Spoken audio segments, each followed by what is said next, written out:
ಗುರುಭ್ಯೋ ನಮಃ. ಹರಿ ಓಂ. ಪರಮಗುರುಭ್ಯೋ ನಮಃ. ಹರಿ ಓಂ. ಶ್ರೀಮದಾನಂದತೀರ್ಥ ಭಗವತ್ಪಾದಾಚಾರ್ಯ ಗುರುಭ್ಯೋ ನಮಃ. ಹರಿ ಓಂ. ಶ್ರೀಮದ್ವಾಯು ಹನುಮದ್ಭೀಮ ಮಧ್ವಾಂತರ್ಗತ ರಾಮಕೃಷ್ಣ ವೇದವ್ಯಾಸಾತ್ಮಕ ಶ್ರೀಲಕ್ಷ್ಮೀ ಹಯಗ್ರೀವಾಯ ನಮಃ. ಹರಿ ಓಂ. ಸುಮತಿಭಿರನುಮೇಯಂ ಶುಭ್ರಕಾಯಂ ಸಖಾಯಂ ಸುಖಮಯಮನಪಾಯಂ ಮುಕ್ತ್ಯುಪಾಯಂ ವಿಮಾಯಂ ನೃಹಯಮಹಮಮೇಯಂ ವೇದಗಮ್ನಾಯಗೇಯಂ ಸದಯಮಸದಜೇಯಂ ಶ್ರೀಸಹಾಯಂ ಭಜೇಯಂ ಆಪಾದಮೌಳಿಪರ್ಯಂತಂ ಗುರುಣಾಂ ಆಕೃತಿಂ ಸ್ಮರೇತ್ ತೇನ ವಿಘ್ನಾಃ ಪ್ರಣಶ್ಯಂತಿ ಸಿದ್ಧ್ಯಂತಿ ಚ ಮನೋರಥಾಃ. ಯಸ್ಯ ಪ್ರಚಂಡ ತಪಸಾ ಶ್ರುತಿಗೀತವೃತ್ತಃ ತುಷ್ಟೋ ಹರಿಃ ಕಿಲ ವಶಂ ವದತಾಮವಾಪ. ಶ್ರೀಮದ್ವಸನ್ಮತಪಯೋನಿಧಿ ಪೂರ್ಣಚಂದ್ರಃ ಶ್ರೀವಿಷ್ಣುತೀರ್ಥಮುನಿರಾಟ್ ಮುದಮಾತನೋತು. ಸ್ವಸ್ತಿ ಶ್ರೀರಸ್ತು ಮೇಷಸ್ತಂ ನಿಸ್ತುಲಾ ನಿಸ್ತುಲತ್ ಪುನಃ.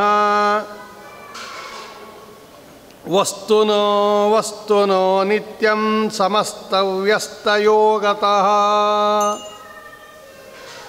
ನಮಃ ಪರಸ್ಮೈ ಪುರುಷಾಯ ಭೂಯಸೆ ಸದುದ್ಭವಸ್ಥಾನ ನಿರೋಧಲೀಲಯ ಗೃಹೀತಶಕ್ತಿತ್ರಿತಯಾಯ ದೇಹಿನಾಂ ಅಂತರ್ಧ್ರುವಾಯ ಅನುಪಲಭ್ಯ ವರ್ತ್ಮನೆ. ವಿಷ್ಣುತೀರ್ಥರಿಂದ ರಚಿತವಾದ ಈ ಭಾಗವತ ಸಾರೋದ್ಧಾರ ಅನ್ನತಕ್ಕಂತಹ ಈ ಗ್ರಂಥವನ್ನು ನಾವು ಗುರುಗಳ ಸನ್ನಿಧಾನದಲ್ಲಿ ಭಗವಂತನ ಸನ್ನಿಧಾನದಲ್ಲಿ ಚಿಂತನೆ ಮಾಡ್ತಾ ಇದ್ದೇವೆ. ಮೊದಲನೇ ಪ್ರಕರಣ ಭಾಗವತ ಆಗತಿ ಪ್ರಕರಣ, ಎರಡನೇ ಪ್ರಕರಣ ರಾಜವಿರಾಗ ಪ್ರಕರಣ. ಈ ಎರಡು ಪ್ರಕರಣಗಳನ್ನು ಚಿಂತನೆ ಮಾಡಿದ ಮೇಲೆ ಮೂರನೇ ಪ್ರಕರಣ ಶುಕಾಚಾರ್ಯ ಆಗಮನ ಪ್ರಕರಣ ಅಥವಾ ಶುಕಾಗಮನ ಪ್ರಕರಣ. ನಿನ್ನೆ ದಿವಸ ನಾವು ರಾಜವಿರಾಗ ಪ್ರಕರಣ ಅನ್ನತಕ್ಕಂತಹ ಪ್ರಕರಣಕ್ಕೆ ಏನು ಅರ್ಥ, ಹೇಗೆ ಅದು ಅಪಾರ ಅರ್ಥಗಳಿಂದ ಕೂಡಿದೆ ಅಂತ ನೋಡಿದ್ವಿ. ರಾಜ ಅಂದರೆ ಪರೀಕ್ಷಿತ್ ರಾಜ, ಅವನಿಗೆ ಬಂದಿರತಕ್ಕಂಥ ವಿರಾಗ ಅಂದರೆ ವೈರಾಗ್ಯ, ಅದನ್ನು ನಿರೂಪಣೆ ಮಾಡತಕ್ಕಂಥ ಪ್ರಕರಣ ರಾಜವಿರಾಗ ಪ್ರಕರಣ. ರಾಜ ಅಂದರೆ ಶ್ರೇಷ್ಠ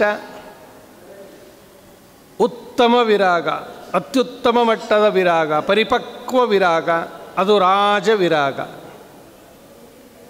ರಾಜ ಪರೀಕ್ಷಿತ್ ರಾಜನಿಗೆ ಬಂದಿರತಕ್ಕಂಥ ರಾಜವಿರಾಗ ಪ್ರಕರಣ, ಉನ್ನತ ಮಟ್ಟದ ವೈರಾಗ್ಯವನ್ನು ಬೋಧಿಸ್ತಕ್ಕಂತಹ ಪ್ರಕರಣ ರಾಜವಿರಾಗ ಪ್ರಕರಣ. ಇದು ಎರಡನೇ ಅರ್ಥ. ಅಥವಾ ರಾಜ ಅಂದರೆ ಸಂತೋಷ ಕೊಡ್ತಕ್ಕಂತಹ ವೈರಾಗ್ಯ, ರಾಜವೈರಾಗ್ಯ ಅಂದರೆ ಮನಸ್ಸಿಗೆ ಅದನ್ನು ಆ ವೈರಾಗ್ಯದಿಂದ ಮನಸ್ಸಿಗೆ ಸಂತೋಷ ಆಗಬೇಕು. ರಾಜ ಅಂದರೆ ಸಂತೋಷಪಡಿಸೋನು, ಸಂತೋಷಪಡಿಸೋದು ಅನ್ನೋ ಅರ್ಥ ಇರೋದರಿಂದ ಯಾವ ವೈರಾಗ್ಯ ನಮ್ಮ ಮನಸ್ಸಿಗೆ ಸಂತೋಷವನ್ನು ಕೊಡುತ್ತೋ ಅದು ರಾಜವಿರಾಗ. ಅಂತಹ ಸಂತೋಷ ಬರತಕ್ಕಂತಹ ವೈರಾಗ್ಯ, ಸಂತೋಷ ಕೊಡುವಂತಹ ವೈರಾಗ್ಯದಿಂದ ರಾಜ ಕೂಡಿದ್ದ ಅಂತ ಮೂರನೇ ಅರ್ಥ. ಇನ್ನೂ ಒಂದು ಅರ್ಥವನ್ನು ಅದಕ್ಕೆ ಚಿಂತನೆ ಮಾಡೋದಾದರೆ, ಈಗಾಗಲೇ ನಾವು ರಾಜ ಶಬ್ದಕ್ಕೆ ಶ್ರೇಷ್ಠ ಅಂತ ನೋಡಿದ್ದೀವಿ.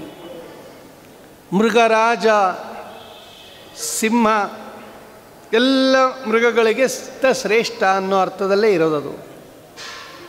ಹಂಸರಾಜ, ರಾಜಹಂಸ, ವನರಾಜ, ಫಲರಾಜ ಅಂತೆಲ್ಲ ಕರೀತಾರೆ. ಶ್ರೇಷ್ಠ ಅನ್ನೋ ಅರ್ಥದಲ್ಲಿದೆ ಅದು. ಹಾಗೆ ಈ ರಾಜ ಶಬ್ದಕ್ಕೆ ದೊಡ್ಡದು ಅನ್ನೋ ಒಂದು ಅರ್ಥ ಇರುತ್ತೆ. ದೊಡ್ಡದು ಅನ್ನೋ ಸಂದರ್ಭದಲ್ಲಿ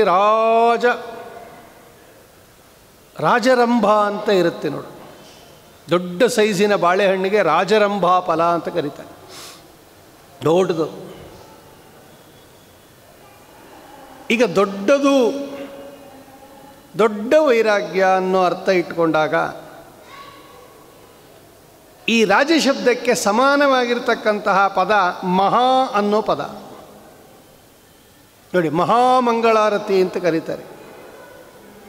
ದೊಡ್ಡ ಮಂಗಳಾರತಿ, ಅದು ಕಡೆಯಲ್ಲಿ ಮಾಡತಕ್ಕಂಥ ಮಂಗಳಾರತಿಗೆ ಮಹಾಮಂಗಳಾರತಿ ಅಂತ ಕರೀತಾರೆ. ಆಮೇಲೆ ಮಂಗಳಾರತಿನೇ ಮಾಡೋದಿಲ್ಲ. ಮಹಾಮಂಗಳಾರತಿ ಆಯಿತು ಅಂದಮೇಲೆ ಆಮೇಲೆ ಮತ್ತೆ ಮಂಗಳಾರತಿ ಮಾಡೋದಿಲ್ಲ. ಅದು ಕಡೇ ಮಂಗಳಾರತಿ, ಅದು ಮಹಾಮಂಗಳಾರತಿ. ಹಾಗೆ ರಾಜವೈರಾಗ್ಯ ಅಂದರೆ ಕಡೇಗಾಲದಲ್ಲಿ ಬರುವ ವೈರಾಗ್ಯ. ಅದಕ್ಕೆ ರಾಜವಿರಾಗ ಪ್ರಕರಣ ಅಂತ ಕರೀತಾರೆ.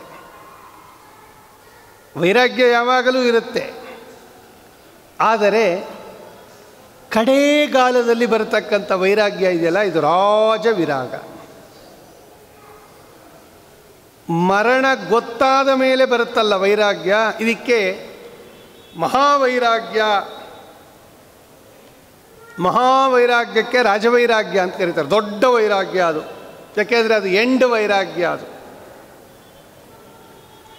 ಪರೀಕ್ಷಿತ್ ರಾಜರಿಗೆ ವೈರಾಗ್ಯ ಬಂದಿರೋದು ಯಾವಾಗ? ಮೊದಲೇ ಇತ್ತು. ಏನು ಅವ್ರಿಗೇನು ವೈರಾಗ್ಯ ಇರಲಿಲ್ಲ ಅಂತಲ್ಲ. ವೈರಾಗ್ಯ ಇದ್ದರೆ ಭಕ್ತಿ ಬರೋದು, ಭಕ್ತಿ ಬಂದ್ರೇ ಭಗವಂತನ ಅನುಗ್ರಹ ಆಗೋದು. ಈಗಾಗಲೇ ಪರೀಕ್ಷಿತ್ ರಾಜರಿಗೆ ಭಗವಂತ ಅನುಗ್ರಹ ಮಾಡಿಬಿಟ್ಟಿದ್ದಾನೆ ಅಂದಮೇಲೆ ಅವರಿಗೆ ವೈರಾಗ್ಯ ಇದೆ ಅಂತಲೇ ಅರ್ಥ. ಆದರೆ ಪರೀಕ್ಷಿತ್ ರಾಜರಿಗೆ ಇನ್ನೂ ದೊಡ್ಡ ವೈರಾಗ್ಯ ಈಗ. ಯಾವಾಗ? ಅವರ ಮರಣ ತಿಳಿದ ಮೇಲೆ ಬಂದ ವೈರಾಗ್ಯ, ಅದು ರಾಜವಿರಾಗ. ಮಹಾಮಂಗಳಾರತಿ ಇದ್ದಂಗೆ, ಮಹಾಭಿಷೇಕ ಇದ್ದಂಗೆ. ಅದು ದೊಡ್ಡದು ಅನ್ನೋ ಅರ್ಥದಲ್ಲಿ ಇರುತ್ತದೆ. ಯಾಕೆ ಅಂದರೆ ಆವಾಗ ವೈರಾಗ್ಯ ಬಂದೇ ಬರಬೇಕು ಎಲ್ಲರಿಗೂ ಕೂಡ. ಈಗ ಲೌಕಿಕ ಉದಾಹರಣೆ ನೋಡೋಣ. ಈಗ ಒಬ್ಬ ವ್ಯಕ್ತಿಗೆ ಕಾಯಿಲೆ ಇದೆ. ಆ ಕಾಯಿಲೆ ಯಾವುದು ಅಂತ ಇವನಿಗೆ ಗೊತ್ತಿಲ್ಲ. ಆ ಕಾಯಿಲೆಯನ್ನು ಎಲ್ಲರೂ ಅವನಿಂದ ಮುಚ್ಚಿಟ್ಟಿರ್ತಾರೆ. ವಸ್ತುತಸ್ತು ಅವನಿಗೆ ವಾಸಿ ಆಗದೇ ಇರತಕ್ಕಂಥ ಮಾರಣಾಂತಿಕ ಕಾಯಿಲೆ ಅದು. ಔಷಧ ಇಲ್ಲದೇ ಇರತಕ್ಕಂತಹ ನಿಯಮೇನ ಮರಣ ಬರ್ತಕ್ಕಂಥ ಕಾಯಿಲೆ ಅದು. ಬ್ರೈನ್ ಕ್ಯಾನ್ಸರ್ ಅವನಿಗಿದೆ. ಈಗ ಬೇರೆಯವರಿಗೆಲ್ಲ ಗೊತ್ತಿದೆ, ಅವನಿಗೆ ಗೊತ್ತಿಲ್ಲ, ಇವರು ಹೇಳಿಲ್ಲ. ಔಷಧ ಕೊಡಿಸ್ತಾ ಇದ್ದಾರೆ. ಡಾಕ್ಟ್ರು ಹೇಳಿರ್ತಾರೆ, ಇದೇನು ಜಾಸ್ತಿ ದಿನ ಇರೋದಿಲ್ಲ, ಇದು ಕ್ಯೂರ್ ಆಗಲ್ಲ, ಸ್ಪ್ರೆಡ್ ಆಗೋಗಿದೆ, ಜಾಸ್ತಿ ದಿನ ಬದುಕೋದಿಲ್ಲ ಅಂತ ಹೇಳಿರ್ತಾರೆ. ಆದರೆ ಈ ಪೇಷಂಟಿಗೆ ಅದನ್ನು ಹೇಳಿರೋದಿಲ್ಲ ಇವರು. ಎಲ್ಲ ಸರಿ ಹೋಗುತ್ತೆ ಅಂತಾರೆ, ಅವನು ಹ್ಞೂ ಅಂದಿರ್ತಾನೆ. ಅದಕ್ಕೆ ಇವರು ಏನು ಕೊಟ್ಟರು ಸ್ವೀಕಾರ ಮಾಡ್ತಿರ್ತಾನೆ, ಎಲ್ಲ ನೋಡ್ತಾ ಇರ್ತಾನೆ, ಸಂತೋಷ ಪಡ್ತಿರ್ತಾನೆ. ಇವತ್ತಲ್ಲ ನಾಳೆ ವಾಸಿ ಆಗುತ್ತೆ ಈ ಕಾಯಿಲೆ ಅಂತ ತಿಳ್ಕೊಂಡಿರ್ತಾನೆ. ನಾನು ಎಲ್ಲರಂತೆ ಓಡಾಡ್ಬೋದು, ನಾನು ಎಲ್ಲರಂತೆ ಹೋಗ್ಬೋದು, ನೋಡ್ಬೋದು, ಭೋಗ ಪಡ್ಬೋದು, ವಾಸಿ ಆಗತ್ತೆ ಅಂತಲೇ ಅಂದ್ಕೊಂಡಿರ್ತಾನೆ. ಆಮೇಲೆ ಯಾರೋ ಕಡೆಯಲ್ಲಿ ಹೇಳ್ತಾರೆ ಇವನಿಗೆ, ನಿಮಗೆ ಬಂದಿರತಕ್ಕಂತಹ ಕಾಯಿಲೆ ಇದು ವಾಸಿಯಾಗೋ ಕಾಯಿಲೆ ಅಲ್ಲ, ಇದಿಂಥ ಭಯಂಕರ ಕಾಯಿಲೆ. ಈ ಕಾಯಿಲೆ ಬಂದವರು ಬದುಕಿ ಉಳಿದಿರೋದು ತುಂಬ ರೇರ್ ಕೇಸು ಅಂತ ಅವನಿಗೆ ಗೊತ್ತಾದಾಗ ಆಮೇಲೆ ಅವನಿಗೆ ಏನು ಭೋಗ ಬೇಕಾಗಲ್ಲ. ಇನ್ನೊಂದು ವಾರ ಅಷ್ಟೇ ನೀವಿರೋದು ಅಥವಾ ಇನ್ನೊಂದು 15 ದಿವಸ ಅಷ್ಟೇ ನೀವಿರೋದು ಅಂತ ಅವನಿಗೆ ಗೊತ್ತಾದ ಮೇಲೆ ಬರತಕ್ಕಂಥ ವೈರಾಗ್ಯ ಇದೆಯಲ್ಲ, ಇದು ರಾಜ ವಿರಾಗ. ನೋಡಿ, ಮೊದಲು ಇತ್ತು ಅವನಿಗೆ ವೈರಾಗ್ಯ, ಆದರೆ ಈಗ ಬಂತಲ್ಲ, ಮರಣ ಗೊತ್ತಾದ ಮೇಲೆ, ಕಾಯಿಲೆ ಗೊತ್ತಾದ ಮೇಲೆ, ನಾನು ಬದುಕಿ ಉಳಿಯಲ್ಲ ಅಂತ ಗೊತ್ತಾದ ಮೇಲೆ ಬರ್ತಕ್ಕಂಥ ವೈರಾಗ್ಯ. ಇನ್ನು 6 ದಿವಸ ನೀವಿರೋದು ಅಂದಾಗ ಯಾವ ಭೋಗಕ್ಕೂ ಅವನು ಒಪ್ಪೋದಿಲ್ಲ. ಅಲಂಕಾರ ಮಾಡ್ಕೋತೀರಾ, ಪೀತಾಂಬರ ಉಟ್ಕೋತೀರಾ, ಭಕ್ಷ್ಯ ಭೋಜ್ಯ ತಿಂತೀರಾ, ಏನೂ ಬೇಡ ಅಂತನೂ, ಏನೇನೇನೇನೂ ಬೇಡ. ಸಾಮಾನ್ಯ ಜನರಾದರೆ ಆ ಮರಣವನ್ನೇ ನೆನೆಸ್ಕೊಂಡು ಅಳ್ತಾ ಕೂತ್ಕೋತಾರೆ, ನಾನು ಸತ್ತೋಗ್ತೀನಲ್ಲ ಅಂತ. ಸ್ವಲ್ಪ ಶಾಸ್ತ್ರವನ್ನು ಓದ್ದವರಾದರೆ ಈಗಲಾದರೂ ಕೂಡ ಭಗವಂತನ ಧ್ಯಾನದಲ್ಲಿ, ಭಗವಂತನ ಪೂಜಾದಲ್ಲಿ ರತರಾಗೋಣ ಅಂತ ಹೇಳಿ ಸ್ವಾಮಿ ಕಡೆ ಬರ್ತಾರೆ. ಅದು ಅವರವರ ಜೀವಕ್ಕೆ ಸಂಬಂಧಪಟ್ಟದ್ದು. ಒಟ್ಟಿನಲ್ಲಿ ಮರಣ ಗೊತ್ತಾದ ಮೇಲೆ ಬರುವ ವೈರಾಗ್ಯ ರಾಜವಿರಾಗ. ಅದು ಈ ಅರ್ಥದಲ್ಲೂ ಕೂಡ ಅದಕ್ಕೆ ರಾಜವಿರಾಗ ಅನ್ನತಕ್ಕಂತಹ ಹೆಸರು ಪರ್ಫೆಕ್ಟಾಗಿ ಸೂಟ್ ಆಗತ್ತೆ. ಯಾಕೆ ಅಂದರೆ ಇಲ್ಲಿ ಮರಣ ಗೊತ್ತಾಗಿದೆ ಪರೀಕ್ಷಿತ್ ರಾಜನಿಗೆ, ಇನ್ನು 7 ದಿವಸದಲ್ಲಿ ನೀನು ಮರಣ ಹೊಂದುತ್ತೀಯ. ಮರಣ ಗೊತ್ತಾದ ಮೇಲೆ ಅದಕ್ಕೆ ಅವನಿಗೆ ಬಂದಿದಲ್ಲ ವೈರಾಗ್ಯ, ಇದು ರಾಜ ವಿರಾಗ. ಇಂತಹ ವೈರಾಗ್ಯ ಪರೀಕ್ಷಿತ್ ರಾಜರಿಗೆ ಬಂದಿದ್ದಕ್ಕೇನೆ ಶುಕಾಚಾರ್ಯರು ಅವನ ಬಳಿಗೆ ಬಂದದ್ದು ಅನ್ನೋ ಅರ್ಥ ಹೀಗೂ ಅರ್ಥ ಮಾಡೋಕ್ಕೆ ಬರುತ್ತೆ.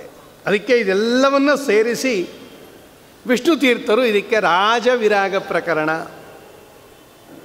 ಪರೀಕ್ಷಿತ್ ರಾಜ ವಿರಾಗ ಪ್ರಕರಣ ಅಂತ ಇಡದೇನೆ, ಮುಂದಿನ ಪ್ರಕರಣಕ್ಕೆ ಹೆಂಗೆ ಶುಕಾಚಾರ್ಯ ಆಗಮನ ಪ್ರಕರಣ ಅಂತ ಹೆಸರಿಡಿದು ಇಟ್ಟರೋ ಹಾಗೆ ಇಲ್ಲಿ ಪರೀಕ್ಷಿತ್ ರಾಜ ವಿರಾಗ ಪ್ರಕರಣ ಅಂತ ಇಡ್ಬೋದಾಗಿತ್ತಲ್ವ, ಅದು ಇಡಲಿಲ್ಲ, ಬರೀ ರಾಜ ವಿರಾಗ ಪ್ರಕರಣ ಅಂತ ಇಟ್ಟರು. ಯಾಕೆಂದರೆ ಈ ರಾಜ ಶಬ್ದ ಅನ್ನೋದು ಇಷ್ಟೆಲ್ಲ ಅರ್ಥದಲ್ಲಿ ತೆಕ್ಕೊಳ್ಳೋ ಒಂದು ಅವಕಾಶ ಇದೆ. ಆದ್ದರಿಂದ ಇದಕ್ಕೆ ರಾಜವಿರಾಗ ಪ್ರಕರಣ ಅಂತ ಇಟ್ಟುಬಿಟ್ರೆ ಅಪಾರ ಅರ್ಥವನ್ನು ಕೊಡುತ್ತೆ ಅನ್ನೋ ಅರ್ಥದಲ್ಲೇ ಅದಕ್ಕೆ ಇಟ್ಟಿರೋದು.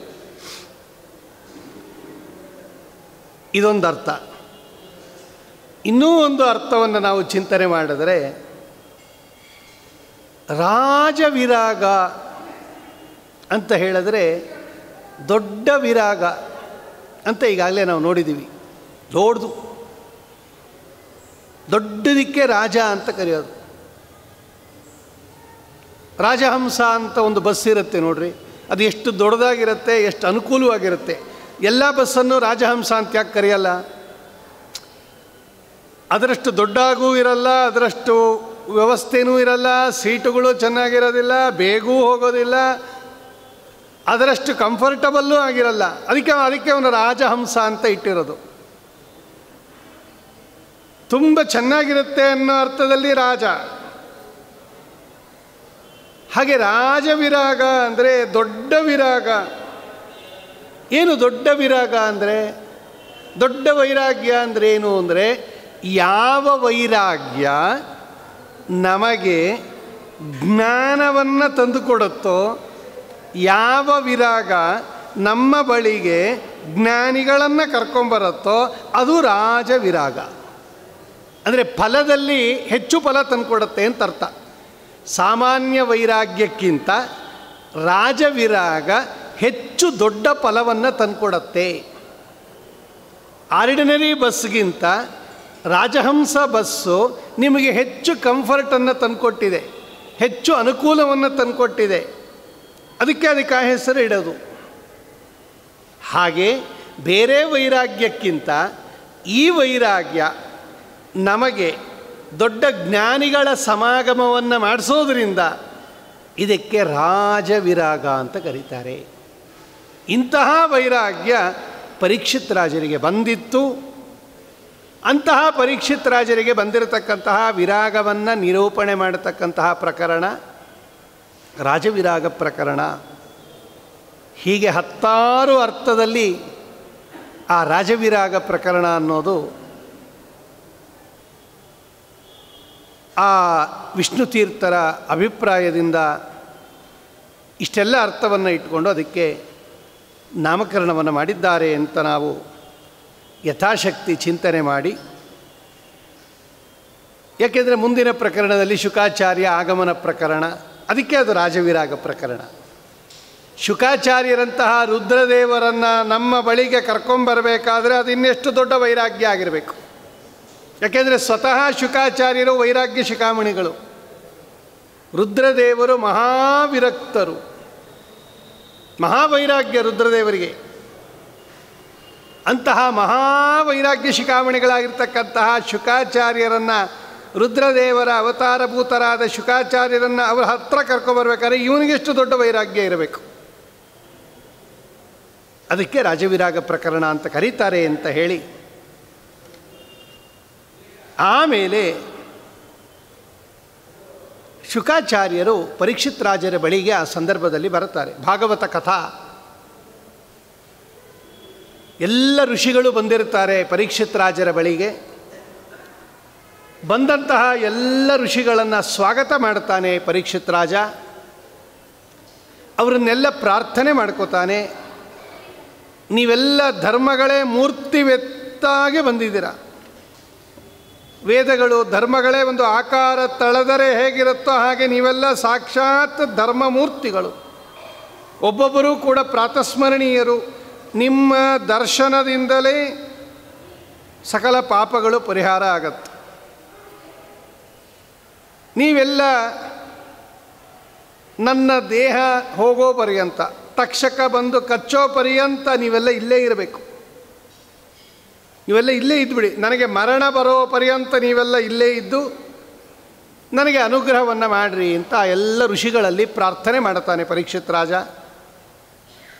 ಎಲ್ಲರೂ ಕೂಡ ಒಪ್ಕೋತಾರೆ ತುಂಬ ಸಂತೋಷದಿಂದ. ಆ ರಾಜನಿಗೆ ಸರ್ಪ ಕಚ್ಚಿ ಮರಣ ಹೊಂದಿದ ದೋಷ ಬರಬಾರದು ನೋಡ್ರಿ. ಅದಕ್ಕೆ ಸಾಮಾನ್ಯ ಮರಣ ಅಂತ ಅನಿಸಲ್ಲ, ಅದು ಬೇರೆ ಯಾವುದೋ ಹಾವು ಕಚ್ಚಿ ಮರಣ ಹೊಂದಿದ್ರೆ ಅದಕ್ಕೆಲ್ಲ ದುರ್ಮರಣ ಅಂತ ಕರೆದು ಬಿಡ್ತಾರೆ ಲೋಕದಲ್ಲಿ. ಅಂತಹ ದುರ್ಮರಣ ಬರಬಾರ್ದು ನಿನಗೆ, ಯಾವುದೋ ಒಂದು ಮರಣ ಬರಬಾರ್ದು ನಿನಗೆ. ಅಂತಹ ಒಳ್ಳೆ ಉತ್ಕೃಷ್ಟವಾಗಿರ್ತಕ್ಕಂತಹ ಅನುಗ್ರಹವನ್ನು ನಾನು ನಿನಗೆ ಮಾಡ್ತೀನಿ ಅಂತ ಹೇಳಿ ಅವರ ದರ್ಶನದಿಂದಲೇ ಅವರಿಗೆ ಆ ದುರ್ಮರಣವನ್ನೆಲ್ಲ ತಪ್ಪಿಸಿಬಿಟ್ಟು ಅನುಗ್ರಹ ಮಾಡುತ್ತಾರೆ ಎಲ್ಲ ಋಷಿಗಳು ಅಂತ ಶ್ರೀಮದ್ ಭಾಗವತದಲ್ಲಿದೆ.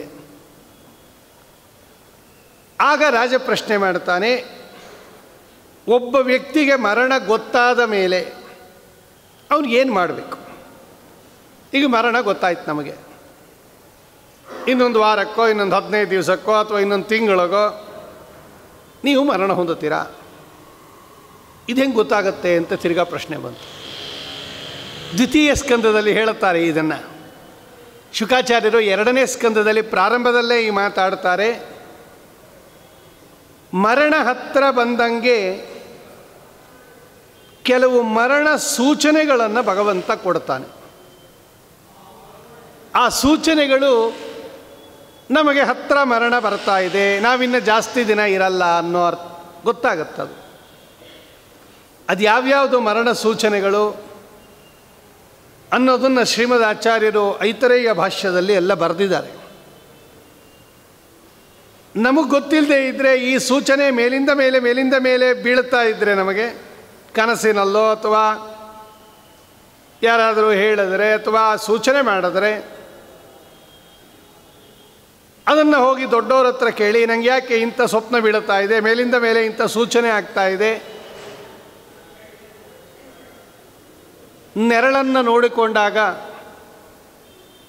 ತಲೆ ಕಾಣೋದೇ ಇಲ್ವಂತೆ, ಬರೀ ಕವಂದ ಇಷ್ಟೇ ಕಾಣಿಸುತ್ತಂತೆ. ನೋಡಿ, ನಮ್ಮ ನೆರಳು ನೋಡಿಕೊಂಡಾಗ ಪೂರ್ತಿ ನಮ್ಮ ತಲೆ ಉರುಂಡ ಮುಂಡ ಎಲ್ಲ ಕಾಣುತ್ತಲ್ವ. ಮರಣ ಹತ್ತಿರ ಬಂದುಬಿಟ್ಟಾಗ ಇಷ್ಟು ಕಾಣುತ್ತಂತೆ, ಇಲ್ಲಿಗೆ ಕಾಣುತ್ತಂತೆ, ಅದರ ಮೇಲಿನ ತಲೆನೇ ಕಾಣೋದಿಲ್ವಂತೆ. ಆಗ ಮರಣ ಹತ್ತಿರ ಬರ್ತಾ ಇದೆ ಅಂತ ಸೂಚನೆ ಅದು. ಸವಿತೃ ಶಿಶಿರ ಅಂತ ಕರೀತಾರೆ. ಸವಿತೃ ಶಿಶಿರ ಅಂದರೆ ಸೂರ್ಯನಲ್ಲಿ ತೂತುಗಳು ಕಾಣುತ್ತಂತೆ, ಛಿದ್ರಗಳು ಕಾಣುತ್ತಂತೆ. ಸೂರ್ಯನ ಹಿಂಗೆ ನೋಡಿದಾಗ ಜರಡಿ ಥರ ತೂತು ಕಾಣುತ್ತಂತೆ. ಇದಕ್ಕೆ ಸವಿತೃ ಶಿಶಿರ ಅಂತ ಕರೀತಾರೆ. ಈ ಸೂರ್ಯ ಏನಾದರೂ ಹಿಂಗೆ ಜಾಲರಿ ಥರ ಕಂಡ್ರೆ ಮರಣ ಹತ್ತಿರ ಬರ್ತಾ ಇದೆ ಅಂತ ಅರ್ಥ. ಅನೇಕ ಸೂಚನೆಗಳನ್ನು ಕೊಡ್ತಾರೆ ಶ್ರೀಮದಾಚಾರ್ಯ ಐತರೇಯ ಭಾಷ್ಯದಲ್ಲಿ. ನಾವೇ ಅದನ್ನು ತಿಳ್ಕೊಂಡು ಅಥವಾ ನಮಗೆ ಗೊತ್ತಿಲ್ಲದೆ ಇದ್ದರೆ ಇಂಥ ಸೂಚನೆಗಳು ಮೇಲಿಂದ ಬೀಳ್ತಾ ಇದೆ, ಇದಕ್ಕೆ ಏನು ಅರ್ಥ ಅಂತ ದೊಡ್ಡವ್ರನ್ನ ಕೇಳಿ ತಿಳ್ಕೊಂಡು ಒಟ್ಟಿನಲ್ಲಿ ಮರಣ ಬರ್ತಾ ಇದೆ ಅಂತ ನಾವೋ ಅಥವಾ ಅವರ ದೊಡ್ಡವರಿಂದಲೋ ತಿಳ್ಕೊಂಡು ಆಮೇಲೆ ವೈರಾಗ್ಯವನ್ನು ತಾಳಿ ಇನ್ನಿಷ್ಟೇ ದಿನ ಬದುಕಿರೋದು ಅಂತ ಗೊತ್ತಾದ ಮೇಲೆ ಆ ಪಿರಿಯಡಲ್ಲಾದರೂ ಕೂಡ ಭಗವಂತನ ಚಿಂತನೆ ಮಾಡೋಣ ಕಡೆಗಾಲದಲ್ಲಿ ಅಂತ ತಿಳ್ಕೊಂಡು ನಾವು ವೈರಾಗ್ಯವನ್ನು ಹೊಂದಿ ಏಕಾಂತದಲ್ಲಿದ್ದು ಮನೆ ಬಿಟ್ಟು ಏಕಾಂತದಲ್ಲಿದ್ದು ಭಗವಂತನನ್ನು ಚಿಂತನೆ ಮಾಡಬೇಕು ಅಂತ ಶುಕಾಚಾರ್ಯರು ದ್ವಿತೀಯ ಸ್ಕಂದದಲ್ಲಿ ಹೇಳ್ತಾರೆ. ಅಂತಹ ರಾಜನಿಗೆ ಬಂದಿರತಕ್ಕಂತಹ ಮರಣ ಯಾವಾಗ ಗೊತ್ತಾಯಿತು ಪರೀಕ್ಷಿತ್ ರಾಜರಿಗೆ, ನಾನಿನ್ನು 7 ದಿವಸ ಬದುಕೋದು ಅಂತ ಸೀದಾ ಗಂಗಾ ಪ್ರವಾಹಕ್ಕೆ ನಡೆದು ಬಿಟ್ಟ. ಗಂಗಾ ಪ್ರವಾಹದಲ್ಲೂ ಅವನದೊಂದು ಅರಮನೆ ಇತ್ತು. ಆ ಅರಮನೆಯಲ್ಲಿ ಈ ಎಲ್ಲ ಮುನಿಗಳ ಸಮಕ್ಷಮದಲ್ಲಿ ಗಂಗಾ ತೀರದಲ್ಲ, ಗಂಗಾ ಪ್ರವಾಹದ ಮಧ್ಯದಲ್ಲೇ ಇತ್ತು ಆ ಅರಮನೆ ಎತ್ತರದಲ್ಲಿ. ಅಲ್ಲಿ ಋಷಿಗಳನ್ನೆಲ್ಲ ಕೇಳಿದಾಗ ಈ ಋಷಿಗಳಿಗೆಲ್ಲ ಗೊತ್ತಿತ್ತು ಇವನ ಬಳಿಗೆ ಶುಕಾಚಾರ್ಯರು ಬರ್ತಾರೆ ಅಂತ. ಅದಕ್ಕೆ ಅವರು ಏನೂ ಉತ್ತರ ಕೊಡದೆ ಸುಮ್ಮನೆ ಇದ್ದುಬಿಟ್ರು. ಅಂತಹ ಪರೀಕ್ಷಿತ್ ರಾಜರ ಬಳಿಗೆ ಶುಕಾಚಾರ್ಯರು ಬಂದರು ಅಂತ ಭಾಗವತದಲ್ಲಿದೆ. ಅಲ್ಲಿಗೆ ಶುಕಾಚಾರ್ಯರ ಬಂದದ್ದನ್ನು ಈ ರಾಜ ಅವರ ಆಪಾದಮಸ್ತಕ ವರ್ಣನೆ 28 ಸಲ್ಲಕ್ಷಣಗಳಿಂದ ಕೂಡಿರತಕ್ಕಂತಹ ಶುಕಾಚಾರ್ಯರ ದೇಹ, ಆ ಶುಕಾಚಾರ್ಯರನ್ನು ಸ್ವಾಗತ ಮಾಡಿದ್ದು, ಆ ಶುಕಾಚಾರ್ಯರನ್ನು ಭಕ್ತಿಯಿಂದ ಪ್ರಾರ್ಥನೆ ಮಾಡುತ್ತಾನೆ. ಇಷ್ಟು ವರ್ಣನೆಯನ್ನು ಈ ಶುಕಾಚಾರ್ಯ ಆಗಮನ ಪ್ರಕರಣದಲ್ಲಿ ನಿರೂಪಣೆ ಮಾಡ್ತಾರೆ ವಿಷ್ಣು ತೀರ್ಥರು. ಮೊದಲು ಶುಕಾಚಾರ್ಯರನ್ನು ಸ್ತೋತ್ರ ಮಾಡುತ್ತಾರೆ ವಿಷ್ಣು ತೀರ್ಥರು. ಯಂ ಪ್ರೌರಜಂತಮನುಪೇತಮಪೇತ ಕೃತ್ಯಂ ದ್ವೈಪಾಯನೋ ವಿರಹ ಕಾತರ ಆಜುಹಾವ ಪುತ್ರೇತಿ ತನ್ಮಯತಯಾ ತರವೋಪಿ ನೇದು ತಂ ಸರ್ವಭೂತ ಹೃದಯಂ ಮುನಿಮಾನತೋಸ್ಮಿ. ಇದು ಶುಕಾಚಾರ್ಯರ ವರ್ಣನೆ ಭಾಗವತದಲ್ಲಿ. ಇದು ಪ್ರಥಮ ಸ್ಕಂದದಲ್ಲೇ ಇದೆ. ಸೂತಾಚಾರ್ಯರನ್ನು ಶೌನಕಾದಿ ಋಷಿಗಳು ಭಾಗವತವನ್ನು ಹೇಳಿ ಅಂತ ಪ್ರಾರ್ಥನೆ ಮಾಡಿದಾಗ ಮೊದಲು ಸೂತಾಚಾರ್ಯರು ತಾವು ಯಾರಿಂದ ಭಾಗವತವನ್ನು ಕೇಳಿದ್ರೋ, ಅರ್ಥಾತ್ ಶುಕಾಚಾರ್ಯರಿಂದ ಸೂತಾಚಾರ್ಯರು ಭಾಗವತ ಕೇಳಿದ್ದು ನಾವು ಮೊದಲನೇ ಪ್ರಕರಣದಲ್ಲಿ ನೋಡಿದ್ದೀವಿ. ಅಂತಹ ಶುಕಾಚಾರ್ಯರನ್ನು ಮೊದಲು ವರ್ಣನೆ ಮಾಡುತ್ತಾರೆ, ಸ್ತೋತ್ರ ಮಾಡುತ್ತಾರೆ. ಯಂ ಪ್ರೌರಜಂತಂ, ಪ್ರೌರಜಂತಂ ಸನ್ಯಾಸವನ್ನು ಸ್ವೀಕಾರ ಮಾಡಿ ಹೊರಟು ಬಿಟ್ಟಾಗ ಅನುಪೇತಂ, ಏನೂ ಅವರಿಗೆ ಅಭಿಮಾನ ಇರಲಿಲ್ಲ, ದೇಹದ ಮೇಲೆ ಇರಲಿಲ್ಲ ಅವ್ರಿಗೆ ಅಭಿಮಾನ. ಅಷ್ಟು ವೈರಾಗ್ಯ ಶಿಖಾಮಣಿಗಳು ಶುಕಾಚಾರ್ಯರು. ಎಲ್ಲರಿಗೂ ಕೂಡ ತುಂಬ ಅಭಿಮಾನ ಇರೋದು ತಮ್ಮ ದೇಹದ ಮೇಲೆ. ನೋಡಿ, ಇಲ್ಲಿಂದ ವೈರಾಗ್ಯ ಶುರು ಆಗಬೇಕು ಅಂತಾರೆ ಅವರು. ಪದಾರ್ಥ ಆದರೂ ಹೆಂಗೋ ಬಿಟ್ಟು ಬಿಡ್ಬೋದು, ಯಾವುದೋ ವಸ್ತುವನ್ನಾದರೂ ಬಿಟ್ಟು ಬಿಡ್ಬೋದು. ಎಲ್ಲರಿಗೂ ಅವರವರ ದೇಹದ ಮೇಲೆ ತುಂಬ ಅಭಿಮಾನ ಇರುತ್ತೆ. ಇದಕ್ಕೆ ದೇಹಾಭಿಮಾನ ಅಂತಲೇ ಕರೀತಾರೆ. ಅದನ್ನು ರಕ್ಷಣೆ ಮಾಡ್ಕೊಳಕ್ಕೆ ಏನಕ್ಕೇನ ಪ್ರಕಾರೇಣ ಎಷ್ಟು ಕಷ್ಟಪಟ್ಟು ಅದನ್ನು ರಕ್ಷಣೆ ಮಾಡ್ಕೋತಾರೆ. ಅದಕ್ಕೆ ಮೊದಲು ನಮಗೆ ಅಭಿಮಾನ ಇರೋದು ನಮ್ಮ ದೇಹದ ಮೇಲೆ, ಆಮೇಲೆ ಇನ್ನೊಬ್ಬರ ಮೇಲೆ, ಆಮೇಲೆ ಇನ್ನೊಬ್ಬರ ಮೇಲೆ. ಅದು ಬರ್ತಾ ಬರ್ತಾ ಬರ್ತಾ ಕಡಿಮೆ ಆಗುತ್ತೆ. ಆ ದೇಹದ ಮೇಲಿನ ಅಭಿಮಾನವನ್ನೂ ಕೂಡ ಬಿಟ್ಟು ಅನಪೇತಂ, ಅನುಪೇತಂ, ದೇಹಾದಿ ಅಭಿಮಾನವನ್ನು ಬಿಟ್ಟು ಅಪೇತ ಕೃತ್ಯಂ, ಕೃತಕೃತ್ಯರಾಗಿರ್ತಕ್ಕಂತಹ, ಯಾರಿಗೂ ಕೆಟ್ಟದನ್ನು ಮಾಡದೇ ಇರತಕ್ಕಂತಹ ಶುಕಾಚಾರ್ಯರು ಸನ್ಯಾಸ ಸ್ವೀಕಾರ ಮಾಡಿ ಹೊರಟಾಗ ವೇದವ್ಯಾಸ ದೇವರಿಗೆ ತುಂಬ ವಿರಹ ಉಂಟಾಗಿ ಪುತ್ರ ಅಂತ ಕೂಗುದ್ರಂತೆ.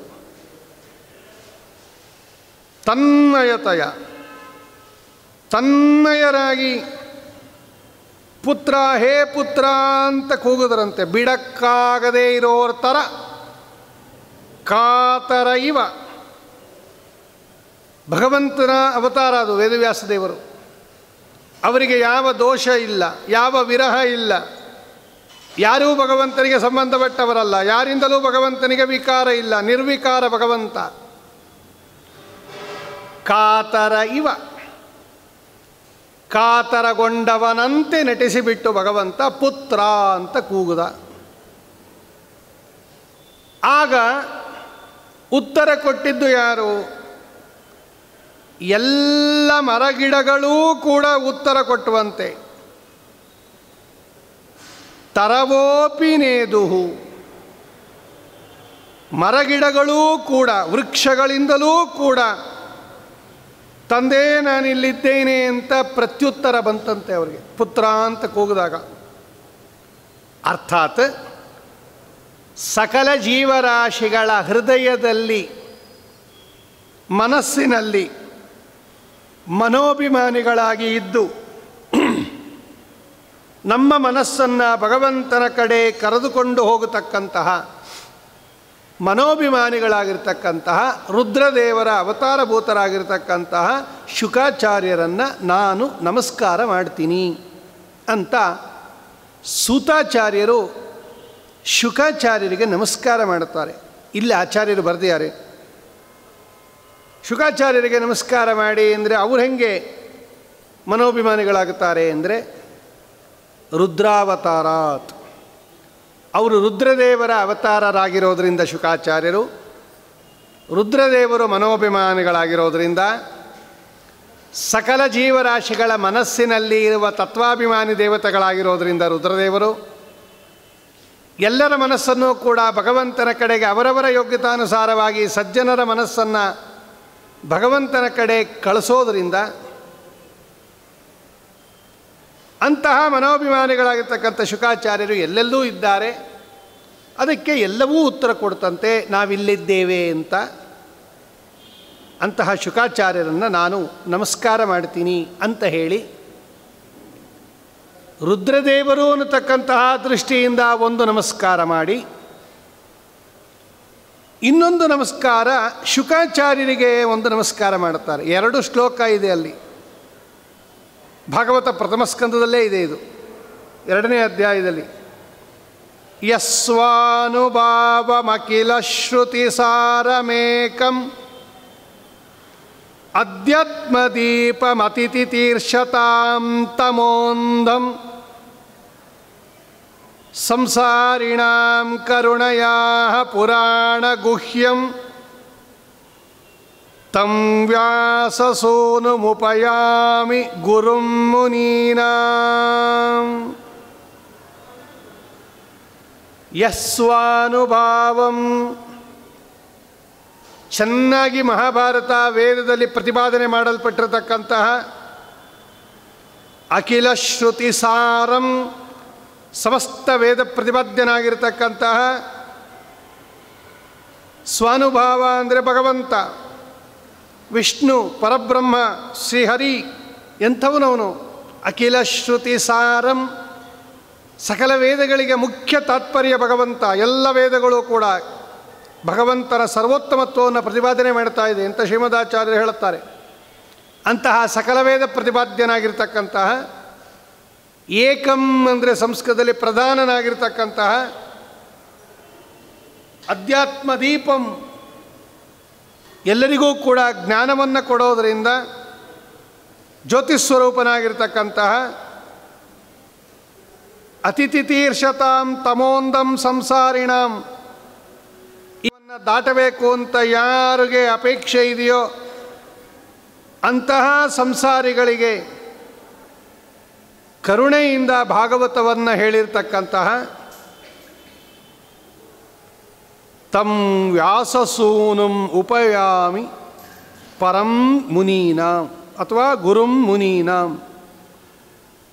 ವೇದವ್ಯಾಸದೇವರ ಮಕ್ಕಳಾಗಿರ್ತಕ್ಕಂತಹ ಶ್ರೇಷ್ಠರಾಗಿರ್ತಕ್ಕಂತಹ ಶುಕಾಚಾರ್ಯರನ್ನು ನಾನು ಶರಣು ಹೊಂದುತ್ತೀನಿ, ನಮಸ್ಕಾರ ಮಾಡ್ತೀನಿ ಅಂತ ಈ 2 ಶ್ಲೋಕ ಸೂತಾಚಾರ್ಯರು ಶುಕಾಚಾರ್ಯರನ್ನು ವರ್ಣನೆ ಮಾಡ್ತಕ್ಕಂಥ ಶ್ಲೋಕ. ಅದು 2 ಶ್ಲೋಕ ಇದೆ ಇಲ್ಲಿ. ಯಾಕೆ 2 ಶ್ಲೋಕ? ಒಬ್ಬರನ್ನೇ ನೀವು ವರ್ಣನೆ ಮಾಡ್ತಾ ಇರುವಾಗ ಒಂದು ಹಾಕಿದ್ರೆ ಮುಗಿದೋಯ್ತಲ್ಲ ಅಂತ ಪ್ರಶ್ನೆ ಬಂದಾಗ ಶ್ರೀಮದಾಚಾರ್ಯರು ಬರೀತಾರೆ, ಒಳಗಡೆಯಿಂದಲೂ ಗುರುಗಳು, ಹೊರಗಡೆಯಿಂದಲೂ ಗುರುಗಳು ಅವರು. ನೋಡಿ, ರುದ್ರದೇವರಿಗೆ ಆಂತರಿಕ ಗುರುತ್ವ, ಬಾಹ್ಯ ಗುರುತ್ವ ಅಂತ 2 ಶುಕಾಚಾರ್ಯರಿಗೆ. ಯಾಕೆಂದರೆ ಈಗ ಒಳಗಡೆಯಿಂದ ಅವರು ನಮ್ಮ ಮನಸ್ಸನ್ನು ಭಗವಂತನ ಕಡೆಗೆ ಕಳಿಸ್ತಾ ಇರ್ತಾರೆ. ಅನ್ಯನಲ್ಲವೋ ನಾನು ಗುರುವೆಂಬೆ ನಿನ್ನ, ಇನ್ನಾದರೂ ತೋರೋ ಧೀರ ಮುಕ್ಕಣ್ಣ, ಧವಳ ಗಂಗೆಯ ಗಂಗಾಧರ ಮಹಾಲಿಂಗ, ಮಾಧವನ ತೋರಿಸಯ್ಯ ಗುರುಕುಲೋತ್ತುಂಗ ಅಂತಾರೆ ವಾದಿರಾಜರು. ಅನ್ಯನಲ್ಲವೋ ನಾನು ಗುರುವೆಂಬೆ ನಿನ್ನ. ರುದ್ರದೇವರು ಗುರುಗಳೇ ನಮಗೆ. ಯಾಕೆ? ಮನಸ್ಸು ಎಲ್ಲೋ ಇದ್ದರೆ ಭಗವಂತನಲ್ಲಿ ಭಕ್ತಿ ಬರೋದಿಲ್ಲ. ಪುರಾಣ ಯಾರು ಬೇಕಾದ್ರೆ ಹೇಳ್ತಾ ಇಲ್ಲಿ, ನಮ್ಮನ್ನೇ ಹೇಳಿದ್ದೆ, ದೊಡ್ಡ ಯತಿಗಳು, ದೊಡ್ಡ ವಿದ್ವಾಂಸರು ಬಹಳ ಚೆನ್ನಾಗಿ ಪುರಾಣ ಹೇಳುತ್ತಾರೆ. ಮನಸ್ಸಿನ ಒಳಗೆ ಹೋಗೋಂಗೆ ಹೇಳ್ತಾರೆ. ಯಾವಾಗ? ನಿಮ್ಮ ಮನಸ್ಸು ಅಲ್ಲಿದ್ದಾಗ ಮಾತ್ರ. ನಿಮ್ಮ ಮನಸ್ಸೇ ಬೇರೆ ಕಡೆ ಇದ್ದಾಗ, ಅಥವಾ ನಿಮ್ಮ ಮನಸ್ಸು ಉದ್ವೇಗದಿಂದ ಕೂಡಿದಾಗ, ನಿಮ್ಮ ಮನಸ್ಸು ಬೇರೆ ವಿಷಯವನ್ನು ಚಿಂತನೆ ಮಾಡ್ತಾ ಇದ್ದಾಗ ಯಾರ ಪುರಾಣವೂ ಸೊಗಸೋದಿಲ್ಲ. ಮನಸ್ಸು ಭಗವಂತನ ಕಡೆ ಬರಬೇಕಾದ್ರೆ ಮನೋಭಿಮಾನಿಗಳಾಗಿರ್ತಕ್ಕಂಥ ರುದ್ರದೇವರ ಅನುಗ್ರಹ ಇರಬೇಕು. ತೈಲಧಾರೆಯಂತೆ ಮನಸ್ಸು ಕೊಡೋ ಹರಿಯಲ್ಲಿ ಶಂಭೋ ಕೈಲಾಸ ವಾಸ ಗೌರೀಶ ಈಶ ಅಂತಾರೆ ವಿಜಯದಾಸರು. ತೈಲಧಾರೆ ಅದು. ಎಣ್ಣೆಯನ್ನು ಮೇಲಿಂದ ಹಿಂಗೆ ಹಾಕಿದಾಗ ಆ ಕಡೆ ಈ ಕಡೆ ಸಿಡಿದೇನೆ ನೇರವಾಗಿ ಬೀಳುತ್ತಾ ಇರುತ್ತೆ ನೋಡ್ರಿ. ಅದು ಅದಕ್ಕೆ ತೈಲಧಾರೆ ಅಂತ ಕರೆದಿರೋದು. ಜಲಧಾರೆ ಅಂತ ಕರೀಲಿಲ್ಲ. ನೀರು ಸಿಡಿಯತ್ತೆ ಆ ಕಡೆ ಈ ಕಡೆ. ನೀರು ನಲ್ಲಿಯಿಂದ ಬಿಟ್ಟಾಗ ನೇರವಾಗಿ ಬರಲ್ಲ, ಅಷ್ಟುದ ಸಿಡಿದಿರುತ್ತೆ ಆ ಕಡೆ ಈ ಕಡೆ. ಎಣ್ಣೆ ಮೇಲಿಂದ ಹಾಕಿದಾಗ ಎಣ್ಣೆ ಸಿಡಿಯೋದಿಲ್ಲ. ಬೇಕಾದ್ರೆ ನೋಡ್ರಿ, ಎಣ್ಣೆ ಹಿಂಗೆ ಹಾಕಿದ್ರೆ ಅದು ನೇರವಾಗಿ ಬಿದ್ದಿರುತ್ತೆ. ಅದು ಎಲ್ಲಿ ಬೀಳಬೇಕೋ ಅಲ್ಲಿ ಮಾತ್ರ ಬೀಳುತ್ತದು. ಅದಕ್ಕೆ ಹಿಂಗೆ ಏಕಪ್ರಕಾರಕವಾಗಿ ಭಗವಂತನಲ್ಲಿ ಬೀಳಬೇಕದು ನಮ್ಮ ಮನಸ್ಸು. ತೈಲಧಾರೆಯಂತೆ ಮನಸ್ಸು ಕೊಡೋ ಹರಿಯಲ್ಲಿ ಶಂಭೋ ಕೈಲಾಸ ವಾಸ ಗೌರೀಶ ಈಶ. ಈ ರೀತಿ ನಮ್ಮ ಮನಸ್ಸನ್ನು ಭಗವಂತನ ಕಡೆ ಕಳಿಸಿ ಗುರುಗಳಾಗಿದ್ದಾರೆ ನಮಗೆ. ಅದಕ್ಕೆ ಅವರಿಗೆ ಆಂತರಿಕ ಗುರುತ್ವ ಅಂತ ಕರೀತಾರೆ. ಒಳಗಡೆಯಿಂದಲೂ ಗುರುಗಳು ಅವರು. ಇನ್ನು ಹೊರಗಡೆಯಿಂದ ಪುರಾಣ ಹೇಳಿದ್ದಾರೆ ಶುಕಾಚಾರ್ಯರು. ಶುಕರೂಪದಲ್ಲಿ ಪುರಾಣ ಹೇಳಿದ್ದಾರೆ. ಹೊರಗಡೆಯಿಂದ ಶುಕರೂಪದಿಂದ ಪುರಾಣ ಹೇಳಿರೋದರಿಂದ ಅವರಿಗೆ ಬಾಹ್ಯ ಗುರುತ್ವ. ಒಳಗಡೆಯಿಂದ ನಮ್ಮ ಮನಸ್ಸನ್ನು ಭಗವಂತನ ಕಡೆ ಕಳಿಸೋದರಿಂದ ಆಂತರಿಕ ಗುರುತ್ವ. ಮೊದಲನೇ ಶ್ಲೋಕದಲ್ಲಿ ಆಂತರಿಕ ಗುರುತ್ವೇನ ಒಂದು ನಮಸ್ಕಾರ.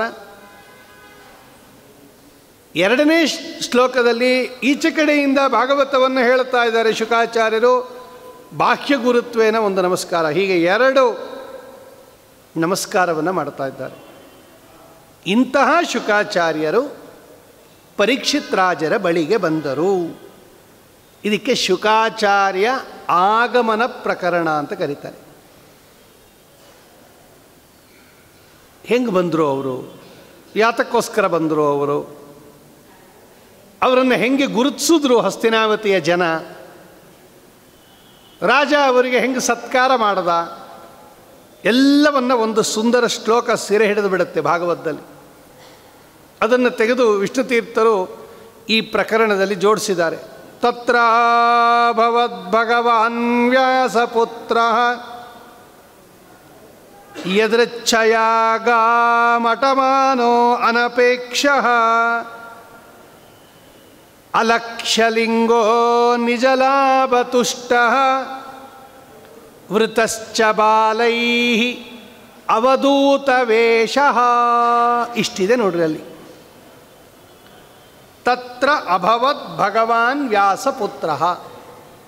ಪರೀಕ್ಷಿತ್ ರಾಜರು ಎಲ್ಲಿ ಪ್ರಾಯೋಪವೇಶ ಕೈಗೊಂಡಿದ್ರೋ ಆ ಸ್ಥಳಕ್ಕೆ ಶುಕಾಚಾರ್ಯರು ಅಭವತ್ ಬಂದರು. ಹೆಂಗೆ ಬಂದರು, ಯಾರು ಬಂದರು, ಏನು ವಿಶೇಷಣ? ವ್ಯಾಸಪುತ್ರ ಅಭವತ್. ನೋಡ್ರಿ, ಶುಕಾಚಾರ್ಯರು ಅಂತ ಹೇಳಬೇಕಾಗಿತ್ತವರು. ಈಗ ಬಂದವರು ಅವ್ರಿಗೆ ಹೆಸರು ಇಲ್ಲೋ ಇಲ್ಲೋ ಶುಕಾಚಾರ್ಯರು. ಶುಕಾಚಾರ್ಯರು ಅಂತ ಹೇಳಬೇಕಾಗಿದ್ದಾಗ ವ್ಯಾಸಪುತ್ರ,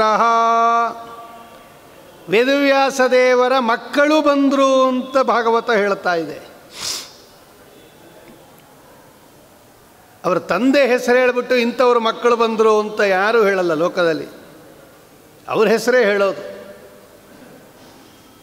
ಯಾರು ಬಂದರು ಅಂತ ಕೇಳಿದ್ರೆ ಅವ್ರ ತಂದೆ ಹೆಸರು ಹೇಳಿಬಿಟ್ಟು ಇಂಥ ಅವ್ರ ಮಕ್ಕಳು ಬಂದರು ಅಂತ ಯಾರಾದರೂ ಹೇಳುತ್ತಾರ? ಇಂಥ ಆಚಾರ್ಯರು ಬಂದರು ಅಂತ ನೇರವಾಗಿ ಅವ್ರ ಹೆಸರೇ ಹೇಳ್ಬೋದಾಗಿತ್ತಲ್ವಾ? ಭಾಗವತ ಹಿಂಗೆ ಚೇಂಜ್ ಮಾಡಿ ಹೇಳಿಬಿಡ್ತು. ತತ್ರ ಭವದ್ ಭಗವಾನ್ ವ್ಯಾಸಪುತ್ರ. ಬರೀ ಶುಕಾಚಾರ್ಯರು ಅಂತ ಹೇಳಿದ್ದಿದ್ರೆ ಯಾರವರು ಅಂತ ಕೇಳ್ತಾ ಇದ್ವಿ ನಾವು. ಶುಕಾಚಾರ್ಯರು, ಇದಕ್ಕೆ ಈ ಪ್ರಕರಣಕ್ಕೆ ಶುಕಾಗಮನ ಪ್ರಕರಣ ಅಂತ ಹೆಸರು. ಬಂದಿದ್ದು ಶುಕಾಚಾರ್ಯರು ಅಂತ ನಮಗೆ ಗೊತ್ತು. ನಮಗೀಗ ಯಾರು ಬಂದಿದ್ದಾರೆ ಅಂತ ಗೊತ್ತಾಗೋಗ್ಬಿಟ್ಟಿದೆ. ತಿರ್ಗಾ ಆ ಶ್ಲೋಕದಲ್ಲಿ ಶುಕಾಚಾರ್ಯರು ಬಂದಿದ್ದು ಅಂತ ಏನಾದರೂ ಹೇಳಿದ್ದಿದ್ರೆ ಶುಕಾಚಾರ್ಯರು ಯಾರು ಅಂತ ಪ್ರಶ್ನೆ ಬರ್ತಾ ಇತ್ತು. ಅದಕ್ಕೆ ಭಾಗವತ ವ್ಯಾಸಪುತ್ರ, ವೇದವ್ಯಾಸದೇವರ ಮಕ್ಕಳು ಅವರು ಶುಕಾಚಾರ್ಯರು ಅಂತ ನಮಗೆ ಎಕ್ಸ್ಟ್ರಾ ಇನ್ಫಾರ್ಮೇಷನ್ ಕೊಡ್ತಾ ಇದೆ. ಅದು ಭಗವಂತನ ಪುತ್ರ ಅನ್ನೋದೇ ಒಂದು ದೊಡ್ಡ ಕ್ವಾಲಿಫಿಕೇಷನ್.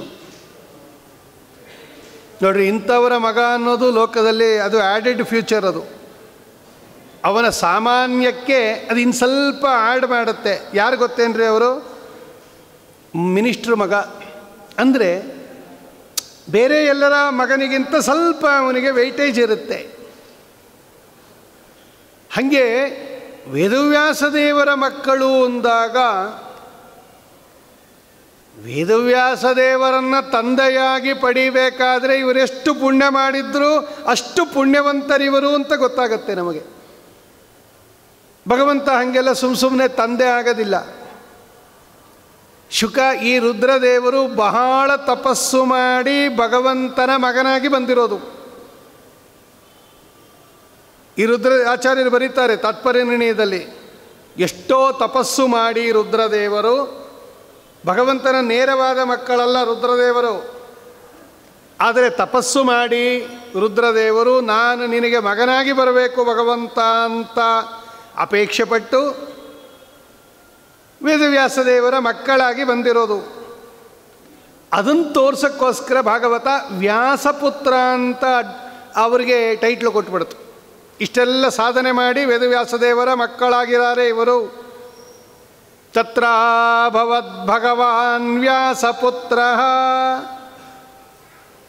ಸಾಮಾನ್ಯರು ಅಂತ ತಿಳ್ಕೊಂಬಿಡಬೇಡಿ ಶುಕಾಚಾರ್ಯರನ್ನ, ಭಗವಂತನ ಮಕ್ಕಳವರು. ಆಯಿತು, ಭಗವಾನ್ ಅಂತ ಯಾಕೆ ಹಾಕಿದ್ದಾರೆ? ಭಗವಾನ್ ವ್ಯಾಸಪುತ್ರ. ಈ ಭಗವಾನ್ ಅನ್ನೋ ಶಬ್ದ ಇದೆ ಹಿಂದ್ಗಡೆ, ಅದು ಅಬ್ಜೆಕ್ಟಿವ್. ಅದು ಭಗವಾನ್ ಅನ್ನೋದು ವಿಶೇಷಣ. ಅದು ವ್ಯಾಸಪುತ್ರರಿಗೆ ವಿಶೇಷಣ. ಭಗವಾನ್ ವ್ಯಾಸಪುತ್ರ ಯಾಕೆ ಭಗವಾನ್ ಅಂತ ಹಾಕಿದ್ದಾರೆ ಅಂತ ತಿರ್ಗಾ ಪ್ರಶ್ನೆ ಬಂದಾಗ, ಭಗವಾನ್ ಅಂದರೆ ಷಡ್ಗುಣೈಶ್ವರ್ಯ ಸಂಪನ್ನ ಅಂತ ಅರ್ಥ. ಭಗ, ಈ 6 ಗುಣಗಳಿಗೆ ಭಗ ಅಂತ ಕರೀತಾರೆ. ಐಶ್ವರ್ಯಸ್ಯ, ಸಮಗ್ರಸ್ಯ, ವೀರ್ಯಸ್ಯ, ಯಶಸ, ಶ್ರಿಯ, ಜ್ಞಾನ ವಿಜ್ಞಾನಯೋಶ್ಚೈವ ಷಣ್ಣಾಂ ಭಗೈರೀರಣ ಅಂತ ಕರೀತಾರೆ. ಶ್ರೀಮದಾಚಾರ್ಯರು ಬರೀತಾರೆ. ಈ 6 ಗುಣಗಳಿಗೆ ಭಗ ಅಂತ ಕರೀತಾರೆ ಶಾಸ್ತ್ರದಲ್ಲಿ. ಪೂರ್ಣ ಐಶ್ವರ್ಯ, ವೀರ್ಯ, ಕೀರ್ತಿ, ಸಂಪತ್ತು, ಜ್ಞಾನ, ವಿಜ್ಞಾನ. ಅದು ಪೂರ್ತಿ ವಿಜ್ಞಾನ, ಪೂರ್ತಿ ಜ್ಞಾನ, ಪೂರ್ಣ ಸಂಪತ್ತು, ಪೂರ್ಣ ಯಶಸ್ಸು ಯಾರಿಗಿರುತ್ತೆ ಇದಕ್ಕೆ ಭಗ ಅಂತ ಕರೀತಾರೆ. ಆ ಆರಿಕೆ, ಆ ಭಗ ಉಳ್ಳವನು ಭಗವಾನ್. ಭಗವಂತನಿಗೆ ಭಗವಂತನಿಗೆ ಭಗವಂತನಿಗೆ ಭಗವಾನ್ ಅಂತ ಕರೀತಾರೆ. ಅಲ್ಲ, ಶುಕಾಚಾರ್ಯರಿಗೆ ಯಾಕೆ ಭಗವಾನ್ ಅಂತ ಕರಿಬೇಕು? ಅವನೇನು ನಾರಾಯಣ ಅಲ್ವಲ್ಲ ಶುಕಾಚಾರ್ಯರು, ಭಗವಂತ ಏನಲ್ವಲ್ಲ ಅವರು. ಭಗವಂತನಿಗೆ ನೀವು ಭಗವಾನ್ ಅಂತ ಕರೀರಿ. ಭಗವಾನ್ ಕೃಷ್ಣ, ಭಗವಾನ್ ಕೃಷ್ಣ ಪರಮಾತ್ಮ, ಭಗವಾನ್ ರಾಮಚಂದ್ರ, ಎಸ್ ಒಪ್ಕೋತೀವಿ. ಶುಕಾಚಾರ್ಯರಿಗೆ ಯಾಕೆ ಭಗವಾನ್ ಅಂತ ಕರೆದ್ರಿ ನೀವು? ಅವನೇನು ಭಗವಂತನಷ್ಟು ಪೂರ್ಣ ಜ್ಞಾನ, ಪೂರ್ಣ ವಿಜ್ಞಾನ, ಪೂರ್ಣ ಸಂಪತ್ತು ಇಲ್ವಲ್ಲ ಅವರಿಗೆ. ಅಂದರೆ ಈ ಭಗವಾನ್ ಅನ್ನೋ ಶಬ್ದ ಪರಮಾತ್ಮನಿಗೆ 100% ಹೋಗುತ್ತೆ ಶಾಸ್ತ್ರದಲ್ಲಿ. ಔಟ್ ಆಫ್ ಔಟ್ 100ಕ್ಕೆ 100 ಭಗವಂತ.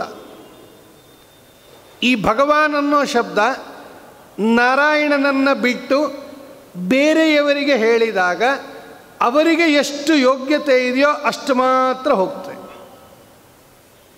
ಈಗ ಶ್ರೀಮಾನ್ ಅಂತ ಎಲ್ಲರನ್ನೂ ಕರೆದು ಬಿಡ್ತಾರೆ. ಶ್ರೀಮಾನ್ ಅಂದ್ರೇನು? ಸಂಪತ್ತುಳ್ಳವರು ಅಂತ. ಎಷ್ಟು ಸಂಪತ್ತು ಅಂದರೆ ಅವರ ಯೋಗ್ಯತೆಗೆ ಎಷ್ಟಿದೆಯೋ ಅಷ್ಟು ಸಂಪತ್ತುಳ್ಳವರು ಅಂತ ಅರ್ಥ. ಎಲ್ಲರಿಗೂ ಅದು ಶಬ್ದ ಹಾಕ್ತಾ ಇರ್ತಾರೆ. ಶ್ರೀಮಾನ್ ಶ್ರೀಮತಿ ಅಂತ ಹಾಕ್ತಾರೋ ಇಲ್ವೋ? ಗಂಡಸರಾದರೆ ಶ್ರೀಮಾನ್ ಅಂತ ಹಾಕ್ತಾರೆ, ಹೆಣ್ಣು ಮಕ್ಕಳಾದರೆ ಶ್ರೀಮತಿ ಅಂತ ಹಾಕ್ತಾರೆ. ಸಂಪತ್ತು ಉಳ್ಳವರು ಅನ್ನೋ ಅರ್ಥದಲ್ಲಿದೆ ಅದು. ಅವರವರ ಯೋಗ್ಯತಾನುಸಾರವಾಗಿ ಎಷ್ಟೆಷ್ಟಿರುತ್ತೋ ಅಷ್ಟಷ್ಟಿರುತ್ತೆ ಅಂತ ಅರ್ಥ. ಹಾಗೆ ಭಗವಾನ್ ವ್ಯಾಸಪುತ್ರ. ಈ ಭಗವಾನ್ ಯಾಕೆ ಹಾಕಬೇಕಾಗಿತ್ತು ಇಷ್ಟೆಲ್ಲ ಕಷ್ಟಪಟ್ಟು? ಅದು ಭಗವಾನ್ ಅನ್ನೋದು ಭಗವಂತನ ಹೆಸರದು, ಭಗವಂತನ ಟೈಟ್ಲದು. ಆ ಭಗವಂತನ ಟೈಟ್ಲನ್ನು ಚಿಕ್ಕದು ಮಾಡಿ ಕೊಂಚ ಮಾಡಿ ಇವ್ರಿಗೆ ಯಾಕೆ ಹಾಕಬೇಕಾಗಿತ್ತೋ? ಸುಮ್ಮನೆ ಇರಬಾರ್ದಾಗಿತ್ತಾ ಅಂತ ಕೇಳಿದ್ರೆ ಟೀಕಾಕೃತ್ಪಾದರು ಜಯತೀರ್ಥರು ಇದಕ್ಕೆ ಒಂದು ಉತ್ತರ ಬರೀತಾರೆ ನ್ಯಾಯಸುಧಾದಲ್ಲಿ. ಬರೀ ವ್ಯಾಸಪುತ್ರ ಅಂತ ಹಾಕದೇನೆ ಭಗವಾನ್ ವ್ಯಾಸಪುತ್ರ ಅಂತ ಹಾಕಿದ್ದರಿಂದ ಏನು ಒಂದು ಬೆನಿಫಿಟ್ ಬಂತು ಅಂದರೆ, ಪರೀಕ್ಷಿತ್ ರಾಜರು ಕೇಳಿದ ಅಥವಾ ಕೇಳುವ ಪ್ರಶ್ನೆಗಳಿಗೆ ಉತ್ತರವನ್ನು ಹೇಳುವ ಸಾಮರ್ಥ್ಯ ಶುಕಾಚಾರ್ಯರಿಗಿದೆ ಅಂತ ತೋರ್ಸಕ್ಕೆ ಭಗವಾನ್ ಅಂತ ಶಬ್ದ ಹಾಕಿದ್ದಾರೆ ಅಂತ ಬರೀತಾರೆ ಜಯತೀರ್ಥರು. ಪ್ರಶ್ನೆ ಬೇಕಾದಷ್ಟು ಕೇಳ್ಬಿಡ್ಬೋದು, ಉತ್ತರ ಹೇಳೋರಿಗೆ ತಾನೇ ಪ್ರಾಬ್ಲಮ್ಮು. ಪ್ರಶ್ನೆ ಎಲ್ಲರೂ ಬರ್ಕೊಂಬಂದ್ಬಿಟ್ಟಿರ್ತಾರೆ, ಉತ್ತರ ಕಷ್ಟ ಹೇಳೋದಲ್ವಾ. ಈಗ ಪರೀಕ್ಷಿತ್ ರಾಜ ಪ್ರಶ್ನೆ ಕೇಳ್ತಾನೆ ಶುಕಾಚಾರ್ಯರನ್ನು. ಅವ್ರೇನೋ ನಂಗೆ ಗೊತ್ತಿಲ್ಲಪ್ಪ ಅಂದ್ಬಿಟ್ಟು ಕೈಯೆಲ್ಲ ಆಡಿಸ್ಬಿಟ್ರೆ ಏನು ಮಾಡಬೇಕು? ಹಂಗಲ್ಲ. ಪರೀಕ್ಷಿತ್ ರಾಜ ಎಂಥವ್ರನ್ನ ಪ್ರಶ್ನೆ ಕೇಳಿದಾನೆ ಅಂದರೆ, ಪರೀಕ್ಷಿತ್ ರಾಜ ಕೇಳುವ ಪ್ರಶ್ನೆಗಳಿಗೆಲ್ಲ ಉತ್ತರ ಹೇಳುವ ಸಾಮರ್ಥ್ಯ ಇದೆ ಶುಕಾಚಾರ್ಯರಿಗೆ ಅಂತ ತೋರ್ಸಕ್ಕೆ ಭಗವಾನ್ ಅಂತ ಹಾಕಿದ್ದಾರೆ ಅಂತ ಟೀಕಾಕೃತ್ಪಾದರು ನ್ಯಾಯಸುಧಾದಲ್ಲಿ ಇದೇ ಭಗವಾನ್ ಶಬ್ದ ಆನಂದ ತೀರ್ಥರಿಗೆ ಹಾಕಿದಾಗ ಈ ಉತ್ತರ ಬರೆದಿದ್ದಾರೆ. ಭಗವಾನ್ ಆನಂದ ತೀರ್ಥ ಮುನಿ ಅಂತ ಬಂದ್ಬಿಡ್ತು ಅಲ್ಲಿ. ಸುಮ್ಮನೆ ಆನಂದ ತೀರ್ಥ ಮುನಿ ಅಂತ ಹಾಕಿದರೆ ಸಾಲದ. ಭಗವಾನ್ ಅಂದ್ರೇನು ಅಂದರೆ ಉತ್ತರ ಹೇಳ್ತಕ್ಕಂಥ ಸಾಮರ್ಥ್ಯ ಶ್ರೀಮದಾಚಾರ್ಯರಿಗಿದೆ ಅಂತರ್ಥ. ಇನ್ನೊಂದು ಅರ್ಥ, ಉತ್ತರ ಎಲ್ಲರೂ ಹೇಳಿಬಿಡ್ತಾರೆ, ಅದು ತಪ್ಪು ಉತ್ತರ ಆಗಿರುತ್ತೆ. ಕೆಲವು ಸಲ ಕೆಲವು ಹಿಂಗೂ ಆಗುತ್ತೆ. ಉತ್ತರ ಹೇಳಿಬಿಡ್ತಾರೆ, ಆದರೆ ಅದು ಉತ್ತರ ಸರಿ ಉತ್ತರ ಅಲ್ಲ. ನಾವೇನೋ ಪ್ರಶ್ನೆ ಕೇಳ್ತೇವೆ, ಅವರು ಉತ್ತರ ಹೇಳ್ತಾರೆ, ಅದು ಸರಿಯಾದ ಉತ್ತರ ಅಲ್ಲ. ಹಾಗೆ ಪರೀಕ್ಷಿತ್ ರಾಜ ಕೇಳೋದು ಶುಕಾಚಾರ್ಯರನ್ನ ಪ್ರಶ್ನೆ, ಅವ್ರು ಏನೇನೋ ಉತ್ತರ ಹೇಳ್ಬಿಡೋದು, ಅದು ಇವನಿಗೆ ಸರಿ ಹೋಗಲ್ಲ. ಅದು ಮರಣ ಹೊಂದುತ್ತಾ ಇರೋನಿಗೆ, ದೊಡ್ಡ ಕಾಯಿಲೆ ಬಂದಿರೋನಿಗೆ ಡಾಕ್ಟ್ರ್ ಹತ್ರ ಹೋಗ್ಬಿಟ್ಟು ಏನಾಗಿದೆ ನನಗೆ ಅಂದರೆ ಅವರು ತಪ್ಪು ಡಯಾಗ್ನೈಸ್ ಮಾಡಿದ್ರೆ ಎಷ್ಟು ಲಾಸೋ ಪೇಷಂಟ್ಗೆ. ಏನಾಗಿಲ್ಲ ನಿಮಗೆ ಹೋಗು ಅಂತೇಳಿ ಕಳಿಸ್ಬಿಡ್ತಾರೆ. ಇನ್ನೊಬ್ಬ ಡಾಕ್ಟ್ರ್ ಹತ್ರ ಹೋದರೆ ಯಾರು ಹೇಳಿದ್ದೋ, ಎಷ್ಟು ಪ್ರಾಬ್ಲಮ್ ಆಗಿಬಿಟ್ಟಿದೆ ರೀ ನಿಮಗೆ, ಏನೇನಿಲ್ಲ ಅಂತೇಳಿ ಕಳಿಸ್ತಾರೆ ಅಂತ ಇವನು ಬೈತಾನೆ. ಆ ಡಾಕ್ಟ್ರನ್ನ ಇನ್ನೊಬ್ಬ ಡಾಕ್ಟ್ರನ್ನ ಇವನು ಬೈತಾನೆ, ಯಾರು ಹೇಳಿದ್ದು ನಿಮಗೆ ಅಂತ. ನೋಡಿ, ಹೀಗೆ ರಾಂಗ್ ಉತ್ತರ ಕೊಟ್ಟುಬಿಟ್ಟಿದ್ದಿದ್ರೆ ಒಂದು ವೇಳೆ ಶುಕಾಚಾರ್ಯರು, ಅಥವಾ ಕೊಟ್ಟರೆ ಇಲ್ಲ. ಭಗವಾನ್ ಅಂದರೆ ಪೂರ್ಣ ಜ್ಞಾನವುಳ್ಳವರು ಅಂತ ಅರ್ಥ. ಅಂದರೆ ಪರೀಕ್ಷಿತ್ ರಾಜರು ಮುಂದೆ ಮಾಡುವ ಪ್ರಶ್ನೆಗಳಿಗೆ ಸರಿಯಾದ ಸಮರ್ಪಕವಾದ ಉತ್ತರ ಈ ಶುಕಾಚಾರ್ಯರಿಗೆ ಗೊತ್ತಿದೆ ಅಂತ ಹೇಳೋದಕ್ಕೆ ಭಗವಾನ್ ವ್ಯಾಸಪುತ್ರ ಅಂತ ಅಲ್ಲಿ ವಿಶೇಷಣ ಇದೆ. ಯಾಕೆ ಬಂದರು ಶುಕಾಚಾರ್ಯರು, ಯಾರು ಹೇಳಿ ಕಳಿಸಿದ್ರು ಅವರಿಗೆ ಬನ್ನಿ ಅಂತ? ಪರೀಕ್ಷಿತ್ ರಾಜ ಏನು ಹೇಳಿರಲಿಲ್ವಲ್ಲ, ನಾ ಪ್ರಯೋಪವೇಶ ಕೈಗೊಳ್ತಾ ಇದ್ದೀನಿ, ನನ್ನ ಹತ್ರ ಬನ್ನಿರಿ ಅಂತ ಅವನೇನು ಫೋನ್ ಮಾಡಿರಲಿಲ್ಲ, ಮೆಸೇಜ್ ಕಳಿಸಿರಲಿಲ್ಲ, ಏನೂ ಮಾಡಿರಲಿಲ್ಲ. ಆದರೂ ಬಂದುಬಿಟ್ರು. ಹೆಂಗೆ ಬಂದರು? ಯದೃಚ್ಛಯ. ನೋಡಿ, ಯದೃಚ್ಛಯ ಅಂದರೆ ಭಗವಂತನ ಸಂಕಲ್ಪ. ಇಚ್ಛಾ ಶಬ್ದಕ್ಕೆ ಸಂಕಲ್ಪ ಅಂತ ಹೆಸರು. ಭಗವಂತನ ಸಂಕಲ್ಪಾನುಸಾರ ಬಂದುಬಿಟ್ರು ಅವರು ಶುಕಾಚಾರ್ಯ. ಸ್ವಾಮಿ, ನಾನು ನಿನ್ನೆ ಹೇಳಿದ್ದೆ, ಭಗವಂತ ಇವರಿಗೆ ಪ್ರೇರಣೆ ಮಾಡಿಬಿಡ್ತಾನೆ. ಇಂಥ ಜಾಗದಲ್ಲಿ ನನ್ನ ಇಂಥ ಒಬ್ಬ ಭಕ್ತ ಶಾಪದಿಂದ ಮರಣ ಹೊಂದುತ್ತಾನೆ ಇನ್ನು 7 ದಿವಸಗಳಲ್ಲಿ, ಅವನಿಗೆ ನೀನು ನನ್ನ ತತ್ವವನ್ನು ಉಪದೇಶ ಮಾಡು ಅಂತ ಭಗವಂತ ಅವರಿಗೆ ಹೇಳುತ್ತಾನೆ. ಆ ಭಗವಂತನ ಆದೇಶದಂತೆ ಇವರು ಬರ್ತಾರೆ. ಭಗವದಾಜ್ಞಾವನ್ನು ಯಾರೂ ಉಲ್ಲಂಘನೆ ಮಾಡೋಕ್ಕಾಗಲ್ಲ, ಮಾಡಕೂಡ್ದು. ಸ್ವಾಮಿ ಹೇಳ್ದ, ಶುಕಾಚಾರ್ಯರು ಬಂದುಬಿಟ್ರು. ನೋಡ್ರಿ, ಯದೃಚ್ಛಯ ಗಾಂ ಅಟಮಾನೋ ಅನಪೇಕ್ಷ. ಇವ್ರಿಗಿದೇ ಕೆಲಸ.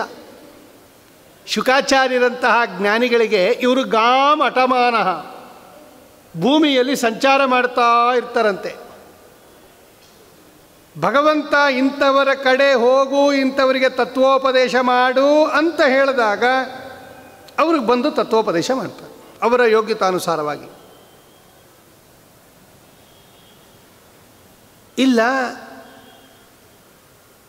ಪರೀಕ್ಷಿತ್ ರಾಜನಿಗೆ ಮರಣ ಬರುತ್ತೆ ಇನ್ನು 7 ದಿವಸಗಳಲ್ಲಿ. ದೊಡ್ಡ ಚಕ್ರವರ್ತಿ ಪರೀಕ್ಷಿತ್ ರಾಜ.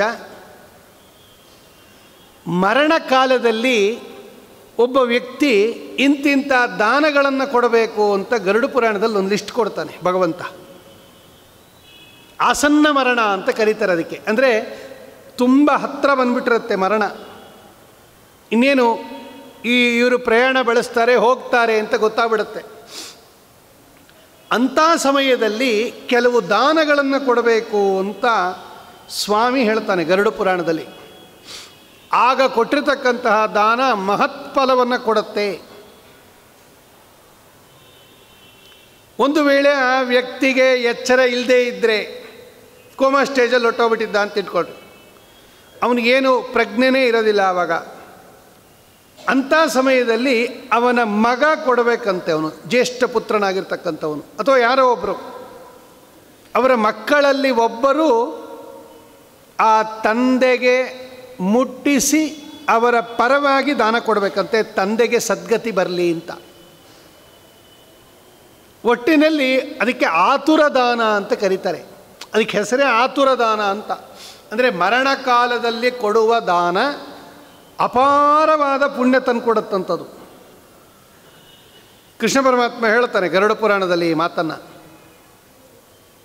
ಹಾಗೆ ಪರೀಕ್ಷಿತ್ ರಾಜರಿಗೆ ಈಗ ಮರಣ ಕಾಲ ಬಂದುಬಿಟ್ಟಿದೆ. ಇನ್ನು 7 ದಿವಸದಲ್ಲಿ ಅವರು ಮರಣ ಹೊಂದುತ್ತಾರೆ. ದೊಡ್ಡ ಚಕ್ರವರ್ತಿ ಅವನು ಪರೀಕ್ಷಿತ್ ರಾಜ. ಬೇಕಾದಷ್ಟು ದಾನ ಕೊಡ್ತಾನೆ. ಈ ಸಂದರ್ಭದಲ್ಲಿ ನನಗೂ ಏನಾದರೂ ದಾನ ಸಿಗಬಹುದು ಅನ್ನೋ ದೃಷ್ಟಿಯಿಂದ ಏನಾದರೂ ಶುಕಾಚಾರ್ಯರು ಬಂದ್ರ ಅವನ ಬಳಿಗೆ. ಈಗ ಒಂದು ದಾನ ಕೊಡಬೇಕು, ಮರಣ ಬಂದಿದೆ ಅವನಿಗೆ. ಚಕ್ರವರ್ತಿ ಅವನಿಗೇನ್ರಿ ಬೇಕಾದ್ದು ಕೊಟ್ಟು ಬಿಡ್ಬೋದು. ಅವನು ಬಂಗಾರದ ರಥ, ಭೂಮಿ, ಮನೆ, ಅದು ಏನು ಅಂತಿಂಥದ್ದಲ್ಲ, ರಾಶಿ ಬಂಗಾರ ಏನು ಬೇಕಾದರೂ ಕೊಡ್ಬೋದು. ಅದು ಶುಕಾಚಾರ್ಯರಂತಹ ದೊಡ್ಡ ಜ್ಞಾನಿಗಳು ಬಂದಾಗ ಅಲ್ಪ ಸ್ವಲ್ಪ ಏನು ಕೊಡೋದಿಲ್ಲ, ಕೊಡೋನತ್ರ ಬೇಕಾದಷ್ಟಿದೆ, ತಗೊಳ್ಳೋರಿಗೆ ಯೋಗ್ಯತೆ ಇದೆ, ಬೇಕಾದಷ್ಟು ಪದಾರ್ಥನೂ ಇದೆ, ಮರಣಕಾಲನೂ ಬಂದಿದೆ, ಅವನಿಗೆ ಗೊತ್ತೂ ಇದೆ ಕೊಡಬೇಕು ಅಂತ. ಹೇಗಿದ್ದರೂ ಅವನಿಗೆ ಮರಣಕಾಲ ಬಂದಿದೆ, ದೊಡ್ಡ ದಾನ ಕೊಡುತ್ತಾನೆ ಅಂತ ಏನಾದರೂ ಶುಕಾಚಾರ್ಯರು ಪರೀಕ್ಷಿತ್ ರಾಜರ ಹತ್ರ ಬಂದ್ರ ಅಂತ ಯಾರಾದರೂ ಪ್ರಶ್ನೆ ಮಾಡಿದ್ರೆ ಅನಪೇಕ್ಷ. ನೋಡಿ, ಭಾಗವತ ಹೇಳತ್ತು ಅನಪೇಕ್ಷ. ಅನಪೇಕ್ಷ ಅಂದ್ರೇನು? ಅಪೇಕ್ಷೆ ಇಲ್ಲದವರು. ಅಪೇಕ್ಷೆಗೆ ಆಪೋಸಿಟ್ಟು ಅನಪೇಕ್ಷ. ವ್ರತಕ್ಕೆ ಆಪೋಸಿಟ್ಟು ಅನವ್ರತ ಅಂತ ಹೆಂಗಿದೆಯೋ ಹಾಗೆ ಅಪೇಕ್ಷೆಗೆ ಆಪೋಸಿಟ್ಟು ಅನಪೇಕ್ಷ. ಏನೂ ಅಪೇಕ್ಷೆ ಇಲ್ಲದೆ ಇರ್ತಕ್ಕಂಥ ಮಹಾನುಭಾವರು ಅವರು ಶುಕಾಚಾರ್ಯರು. ಈ ಜಗತ್ತಿನ ಪದಾರ್ಥ ಒಂದೂ ಬೇಡ ರೀ ಅವರಿಗೆ, ಎಲ್ಲ ಬಿಟ್ಟು ಭಗವಂತನನ್ನು ಹೊಂದಿದವರು. ನಾನು ಮೊನ್ನೆ ಹೇಳಿದ್ದೆ, ಒಂದು ಸಲ ನಾವು ಭಗವಂತನನ್ನು ನೋಡಿಬಿಟ್ರೆ ಇನ್ನೊಂದು ಜಗತ್ತಿನ ಪದಾರ್ಥದ ಅಪೇಕ್ಷೆ ಇರೋದಿಲ್ಲ ನಮಗೆ. ಅದಕ್ಕೆ ಶುಕಾಚಾರ್ಯರಿಗೆ ಏನು ಟೈಟ್ಲು ಕೊಟ್ಟಿದ್ದಾರೆ? ಅನಪೇಕ್ಷ. ಏನೂ ಅಪೇಕ್ಷೆ ಇರಲಿಲ್ಲ ಅವರಿಗೆ.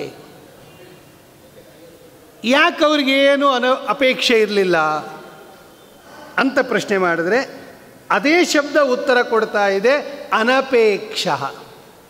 ಅವರು ಅನಪೇಕ್ಷ ಆಗಿದ್ದರಿಂದಲೇ ಅನಪೇಕ್ಷ. ಅವರು ಏನು ಅನಪೇಕ್ಷ ಆಗಿದ್ದರಿಂದ ಅನಪೇಕ್ಷ ಅಂದ್ರೆ ಇನ್ನೇನು? ಎರಡೂ ಒಂದೇ ಆಯ್ತಲ್ರಿ. ಅವರು ಯಾಕೆ ಅವ್ರನ್ನ ಅಡುಗೆಯವರು ಅಂತ ಕರೀತಾರೆ? ಅಡುಗೆ ಮಾಡೋದ್ರಿಂದ ಅಡುಗೆಯವರು ಅಂತ ಕರೀತಾರೆ. ಮತ್ತು ಇನ್ನೇನು ಕರಿಬೇಕು ಅವ್ರನ್ನ? ಅಡುಗೆ ಮಾಡೋರನ್ನ ಅರ್ಚಕರು ಅಂತ ಕರಿಬೇಕಾ? ಅಡುಗೆ ಮಾಡೋರನ್ನ ಅಡುಗೆಯವರು ಅಂತಲೇ ಕರೆಯೋದು. ಹಾಗೆ ಅನಪೇಕ್ಷರಾಗಿರೋದ್ರಿಂದಲೇ ಅನಪೇಕ್ಷರು ಅಂದುಬಿಟ್ರೆ ಅದೇ ರೀಸನ್ನು, ಅದೇ ಕಾರ್ಯ ಆದಂಗಾಯಿತು ಅಂತ ಹೇಳಿದ್ರೆ ಆ ಅನಪೇಕ್ಷ ಅಂದರೆ ಬೇರೆ ಅರ್ಥ. ಅದಕ್ಕೆ ಅನಪೇಕ್ಷಕ್ಕೆ ಒಂದು ಅರ್ಥ ನೋಡಿದ್ದೀವಿ ನಾವು. ಅನಪೇಕ್ಷ ಅಂದರೆ ಏನೂ ಅಪೇಕ್ಷೆ ಇಲ್ಲದೆ ಇರೋರು ಅಂತ ಅರ್ಥ. ಯಾಕೆ ಅವ್ರಿಗೇನೂ ಅಪೇಕ್ಷೆ ಇರಲಿಲ್ಲ? ಅವರು ಅನಪೇಕ್ಷರಾಗಿದ್ದರಿಂದಲೇ ಅವರು ಅನಪೇಕ್ಷರು. ಏನು ಅನಪೇಕ್ಷ ಅಂದರೆ ಸಂಸ್ಕೃತದಲ್ಲಿ ಅನ ಅಂದರೆ ಮುಖ್ಯ ಪ್ರಾಣದೇವರು ಅಂತ ಅರ್ಥ. ಅನ ಶಬ್ದಕ್ಕೆ ಮುಖ್ಯ ಪ್ರಾಣದೇವರು, ಪ್ರಾಣದೇವರಿಗೆ ಅನ ಅಂತ ಹೆಸರು ಕರೀತಾರೆ ಅವ್ರಿಗೆ. ಪ್ರಾಣ ಅನ್ನೋ ಕಡೆ ಅನ, ಪ್ಲಸ್ ಅನ ಪ್ರಾಣ, ಪ್ರಾಣನೇ ಪ್ರಾಣ ಆಗಿರೋದು. ಅದಕ್ಕೆ ಅವ್ರಿಗೆ ಅನ ಚೇಷ್ಟಾಯಾಮ್ ಅಂತ ಧಾತು ಸಂಸ್ಕೃತದಲ್ಲಿ. ಅಂದರೆ ಎಲ್ಲರ ಒಳಗಡೆ ಇದ್ದು ನಮ್ಮ ವ್ಯಾಪಾರಗಳನ್ನು ಮಾಡಿಸ್ತಾ ಇದ್ದಾರೆ ಅವರು, ಮುಖ್ಯ ಪ್ರಾಣದೇವರು, ಭಗವಂತನ ಆಜ್ಞೆಯಂತೆ. ಅದಕ್ಕೆ ಅವರಿಗೆ ಅನ ಅಂತ ಕರೀತಾರೆ. ಅನಪೇಕ್ಷ ಅನ್ನೋ ಕಡೆ ಅನ ಅಂತಿದೆಯಲ್ಲ, ಅನ ಅಂದರೆ ಮುಖ್ಯ ಪ್ರಾಣದೇವರು. ಅನಪೇಕ್ಷ ಅನ್ನೋ ಕಡೆ ಅನಪ ಈಕ್ಷ ಅಂತಿದೆ ಅಲ್ಲಿ. ಅನ ಅಂದರೆ ಮುಖ್ಯ ಪ್ರಾಣದೇವರು. ಅಂದರೆ ಪತಿ. ಸಂಸ್ಕೃತದಲ್ಲಿ ಅಂದರೆ ಪತಿ. ಪತಿ ಅಂತ ಪೂರ್ತಿ ಹೇಳಬೇಕಾಗಿಲ್ಲ. ಈಗ ಗಣಪ ಅಂತಾರೆ, ಗಣಪತಿ ಅಂತಲೂ ಹೇಳ್ಬೋದು, ಗಣಪ ಅಂತ ಹೇಳಿಬಿಟ್ರೆ ಸಾಕು. ಅಂದರೆ ಪತಿ ಅಂತರ್ಥ ನಮ್ಮಲ್ಲಿ. ಗಣಪ ಅಂದರೂ ನಡೆದೋಗ್ಬಿಡುತ್ತೆ. ಗಣಪತಿ ಅಂತ ಪೂರ್ತಿ ಏನು ಹೇಳಬೇಕಾಗಿಲ್ಲ. ಧನಪ, ಗಣಪ ಇಷ್ಟಿಷ್ಟೇ ಸಾಕು ನಮ್ಮಲ್ಲಿ. ಧನಪತಿ, ಗಣಪತಿ, ಅಧಿಪತಿ, ಅತಿ ಅನ್ನೋದು ಸೇರಿಸ್ಕೊಂಡ್ಬಿಡ್ತೀವಿ ನಾವು. ಅಲ್ಲಿಗೆ ಅನಪ ಅಂದರೆ ಮುಖ್ಯ ಪ್ರಾಣದೇವರಿಗೆ ಪತಿ, ಸ್ವಾಮಿ. ಯಾರು? ಪರಮಾತ್ಮ. ನೋಡ್ರಿ, ಅನಪ ಅಂದರೆ ಪರಮಾತ್ಮ ಅಂತ ಅರ್ಥ, ನಾರಾಯಣ ಅಂತ ಅರ್ಥ. ಈಕ್ಷಾ ಅಂದರೆ ಬುದ್ಧಿ, ಅವನಲ್ಲೇ ಮನಸ್ಸುಳ್ಳವರು ಅಂತ ಅರ್ಥ. ಅನಪ ಪ್ಲಸ್ ಈಕ್ಷ, ಅನಪೇಕ್ಷ. ಯಾವಾಗಲೂ ಭಗವಂತನಲ್ಲೇ ಮನಸ್ಸುಳ್ಳವರು ಅಂತ ಅರ್ಥ ಅನಪೇಕ್ಷ ಅನ್ನೋ ಶಬ್ದಕ್ಕೆ. ಯಾವಾಗಲೂ ಭಗವಂತನಲ್ಲೇ ಮನಸ್ಸಿರೋದ್ರಿಂದಲೇ ಅವರಿಗೆ ಬೇರೆ ಪದಾರ್ಥಗಳಲ್ಲಿ ಅಪೇಕ್ಷೆ ಇಲ್ಲ. ಅನಪೇಕ್ಷ, ಅನಪೇಕ್ಷತ್ವಾತ್ ಅನಪೇಕ್ಷ ಅಂತ ಅರ್ಥ ಅದು. ಯಾವಾಗಲೂ ಭಗವಂತನಲ್ಲೇ ಮನಸ್ಸುಳ್ಳವರಿಗೆ ಬೇರೆ ಪದಾರ್ಥಗಳ ಅವಶ್ಯಕತೆ ಏನಿರುತ್ತೆ? ಈಗಾಗಲೇ ಭಗವಂತ ಎಲ್ಲ ಪದಾರ್ಥಗಳಿಗಿಂತ ಶ್ರೇಷ್ಠ ಆದ್ದರಿಂದ ಸದಾ ಭಗವಂತನ ಪದಾರವಿಂದಗಳನ್ನು ಚಿಂತನೆ ಮಾಡತಕ್ಕಂಥ ಶುಕಾಚಾರ್ಯರಿಗೆ ಇನ್ನೊಂದು ಪದಾರ್ಥಗಳ ಅಪೇಕ್ಷೆ ಇರೋದಿಲ್ಲ. ಇವರು ಅನಪೇಕ್ಷ ಯದೃಚ್ಛಯಾಗಾಮಾನ ಅಟಮಾನೋ ಅನಪೇಕ್ಷ. ಅವ್ರು ಯಾವಾಗಲೂ ಭಗವಂತನ ಸ್ಮರಣೆ ಮಾಡ್ತಾ ಇರೋದ್ರಿಂದಲೇ ಭಗವಂತ ಅವ್ರಿಗೆ ಆರ್ಡರ್ ಮಾಡ್ದ, ಇಂಥವ್ರಿಗೆ ಹೋಗಿ ನನ್ನ ತತ್ವ ಉಪದೇಶ ಮಾಡು ಅಂತ. ಹೇಳೋರ ಮನಸ್ಸೇ ಬೇರೆ ಎಲ್ಲೋ ಇದ್ದರೆ ಏನು ಅವ್ರು ಇನ್ನೊಬ್ರಿಗೇನು ಉಪದೇಶ ಮಾಡ್ತಾರ್ರಿ? ಪುರಾಣ ಹೇಳೋರೇ ಏನೋ ಸ್ಕೋರ್ ಚಿಂತನೆ ಮಾಡ್ತಾ ಇದ್ದರೆ ಏನು ಹೇಳಿದೆ ನಾನು ಅಂತ 2 ನಿಮಿಷಕ್ಕೂ ನಿಮ್ಮನ್ನು ಕೇಳಬೇಕು. ಅದು ಮೊಬೈಲ್ ನೋಡ್ತಾ ಇದ್ದರೆ ಅವರು ಹೇಳೋರು, ಪುರಾಣದ ಆಚಾರ್ಯ ಮೊಬೈಲ್ ತೊಗೊಬಿಟ್ಟು ಎಲ್ಲಿಂದ ಮೆಸೇಜ್ ಬರ್ತಾ ಇದೆ, ಎಲ್ಲಿ ಬರ್ತಾ ಇದೆ, ಏನು ಬರ್ತಾ ಇದೆ ಅಂತ ನೋಡಿಬಿಟ್ಟು ಒಂದು ಸ್ವಲ್ಪ ಹೊತ್ತು ನೋಡಿಬಿಟ್ಟು ಆಮೇಲೆ ಮಾತಾಡಿಬಿಟ್ಟು ಏನು ಹೇಳ್ತಾ ಇದ್ದೆ ಅಂತ ನಿಮ್ಮನ್ನೇ ಕೇಳಿದ್ರೆ ನೀವೇನು ಹೇಳಬೇಡ್ರಿ, ಮನೆಗೆ ಹೋಗ್ರಿ ಅಂತಾರೆ ಅವರು. ನಾವು ಮೊಬೈಲಲ್ಲೇ ಪುರಾಣ ಕೇಳ್ಕೊತೀವಿ, ನೀವೇನು ಹೇಳಬೇಡ್ರಿ. ಹಿಂಗೆ ಪುರಾಣ ಹೇಳಿದ್ರೆ ನಮ್ಮ ಮನೆಯಲ್ಲೇ ಕೇಳ್ಬೋದು, ಇಲ್ಲಿಗೆ ಯಾಕೆ ಬರಬೇಕು, ಅಲ್ಲಿಂದ ಬಸ್ ಚಾರ್ಜ್ ಇಟ್ಕೊಂಡು ಟೈಮ್ ವೇಸ್ಟ್ ಮಾಡಿಕೊಂಡು ಏನು ಹೇಳಬೇಡ್ರಿ ಅನ್ನೋ ಕಾಲ ಬಂದಿಲ್ಲ ಪಾಪ, ಇನ್ನೂ ಯಾರೂ ಹೇಳಿಲ್ಲ ಹಂಗೆ. ಅದಕ್ಕೆ ಇವರು ನೋಡ್ಕೊಂಡು ಹೇಳ್ತಾ ಇದ್ದಾರೆ. ಇನ್ನೊಂದು ಸ್ವಲ್ಪ ದಿನಕ್ಕೆ ಹೇಳ್ಬಿಡ್ತಾರೆ ಇವ್ರು ಜನ, ಇನ್ನು ಸುಮ್ಮನೆ ಏನಿರೋದಿಲ್ಲ ಅವರು. ಅಂದಮೇಲೆ ಈಗ ಹೇಳೋರಿಗೆ ಪರಮಾತ್ಮನ ಪಾದಾರವಿಂದಗಳಲ್ಲಿ ಜ್ಞಾನ ಇಲ್ಲ ಅಂದಮೇಲೆ ಕೇಳೋನಿಗೆ ಎಲ್ಲಿಂದ ಬರುತ್ತೆ? ಅದಕ್ಕೇ ಭಗವಂತ ಇವ್ರನ್ನ ಕಳಿಸಿದ್ದು. ಯಾಕೆ? ಇವರು ಅನಪೇಕ್ಷ ಆಗಿರೋದ್ರಿಂದಲೇ ಶುಕಾಚಾರ್ಯರು ಯಾವಾಗಲೂ ಭಗವಂತನ ಪಾದಾರವಿಂದಗಳಲ್ಲೇ ಮನಸ್ಸಿಟ್ಟು ಅವನ ನಾಮಸ್ಮರಣೆಯನ್ನೇ ಮಾಡ್ತಾ ಇರೋದ್ರಿಂದಲೇ ಪರಮಾತ್ಮ ಇವ್ರಿಗೆ ಆರ್ಡ್ರ್ ಮಾಡಿ ಕಳಿಸಿದ್ದು, ಇಂಥವನ ಹತ್ರ ಹೋಗಿ ನನ್ನ ತತ್ವ ಉಪದೇಶ ಮಾಡು ಅಂತ.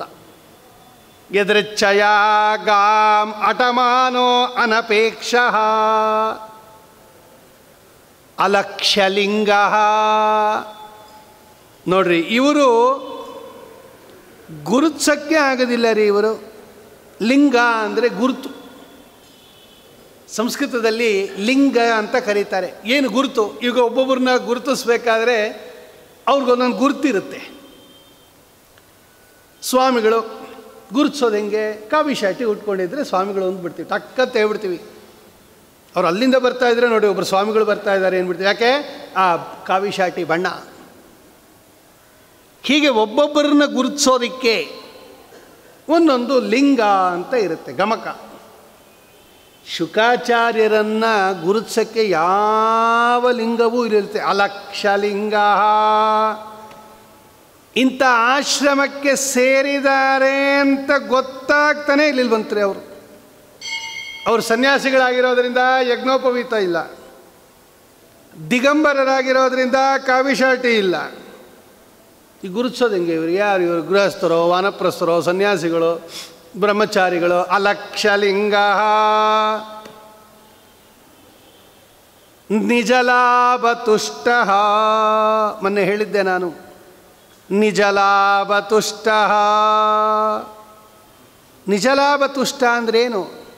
ಏನು ಬರಬೇಕೋ ಅದು ಬಂದುಬಿಟ್ಟಿದೆ ಅಂತ ಅರ್ಥ. ಏನು ಬರಬೇಕೋ ಜೀವನದಲ್ಲಿ ಅದು ಬಂದುಬಿಟ್ಟಿದೆ, ಅದರಿಂದ ಸಂತೋಷವಾಗಿರ್ತಾರೆ. ಹೌದು, ನಾನು ಏನು ಅಚೀವ್ ಮಾಡಬೇಕೋ ಅದು ಅಚೀವ್ ಮಾಡಿಬಿಟ್ಟಿದ್ದೀನಿ, ಆರಾಮಾಗಿರ್ತೀನಿ ಅಂತಾರೆ. ಅದು ನಿಜ ಲಾಭ. ನಾನು ಮೊನ್ನೆ ಹೇಳಿದ್ದೆ, ಯಾವುದನ್ನು ಅವಶ್ಯ ಸಂಪಾದಿಸಬೇಕೋ ಜೀವನದಲ್ಲಿ, ಯಾವುದನ್ನು ಸಂಪಾದಿಸೋಕ್ಕೋಸ್ಕರ ಈ ದೇಹ ಬಂದಿದೆಯೋ ಅದನ್ನು ಯಾರು ಸಂಪಾದಿಸ್ಕೊಂಡ್ಬಿಟ್ಟಿರ್ತಾರೋ ಅವ್ರಿಗೇನಂತ ಕರೀತಾರೆ? ನಿಜ ಲಾಭ ತುಷ್ಟ. ಅಂದರೆ ಭಗವಂತನ ಭಕ್ತಿಯನ್ನು, ಅಪಾರವಾದ ಭಕ್ತಿಯನ್ನು, ಜೀವನ್ಮುಕ್ತರು ಅವರು ಶುಕಾಚಾರ್ಯರು. ಮೋಕ್ಷಕ್ಕೆ ಹೋಗಿಲ್ಲ ಅನ್ನೋದೊಂದು ಬಿಟ್ಟರೆ ಅಷ್ಟು ಅಚೀವ್ ಮಾಡಿಬಿಟ್ಟಿದ್ದಾರೆ ಸಾಧನೆ ಅವರು. ನಿಜ ಲಾಭ ತುಷ್ಟ. ಏನು ಬೇಕೋ ಅದನ್ನು ಅಚೀವ್ ಮಾಡಿರೋರಿಗೆ ಮತ್ತೆ ಇನ್ನೇನು ಬೇಕು ಅನ್ನೋದೇ ಇರೋದಿಲ್ಲ ರೀ. ಅವರೇನು ದಾನಗೀನ ತಗೊಳಕ್ಕೆ ಬಂದವರಲ್ಲ. ಅನಪೇಕ್ಷ ನಿಜ ಲಾಭ ತುಷ್ಟ. ವೃತಶ್ಚ ಬಾಲೈ ಅವಧೂತ ವೇಷ. ಅವಧೂತರು ಅಂತ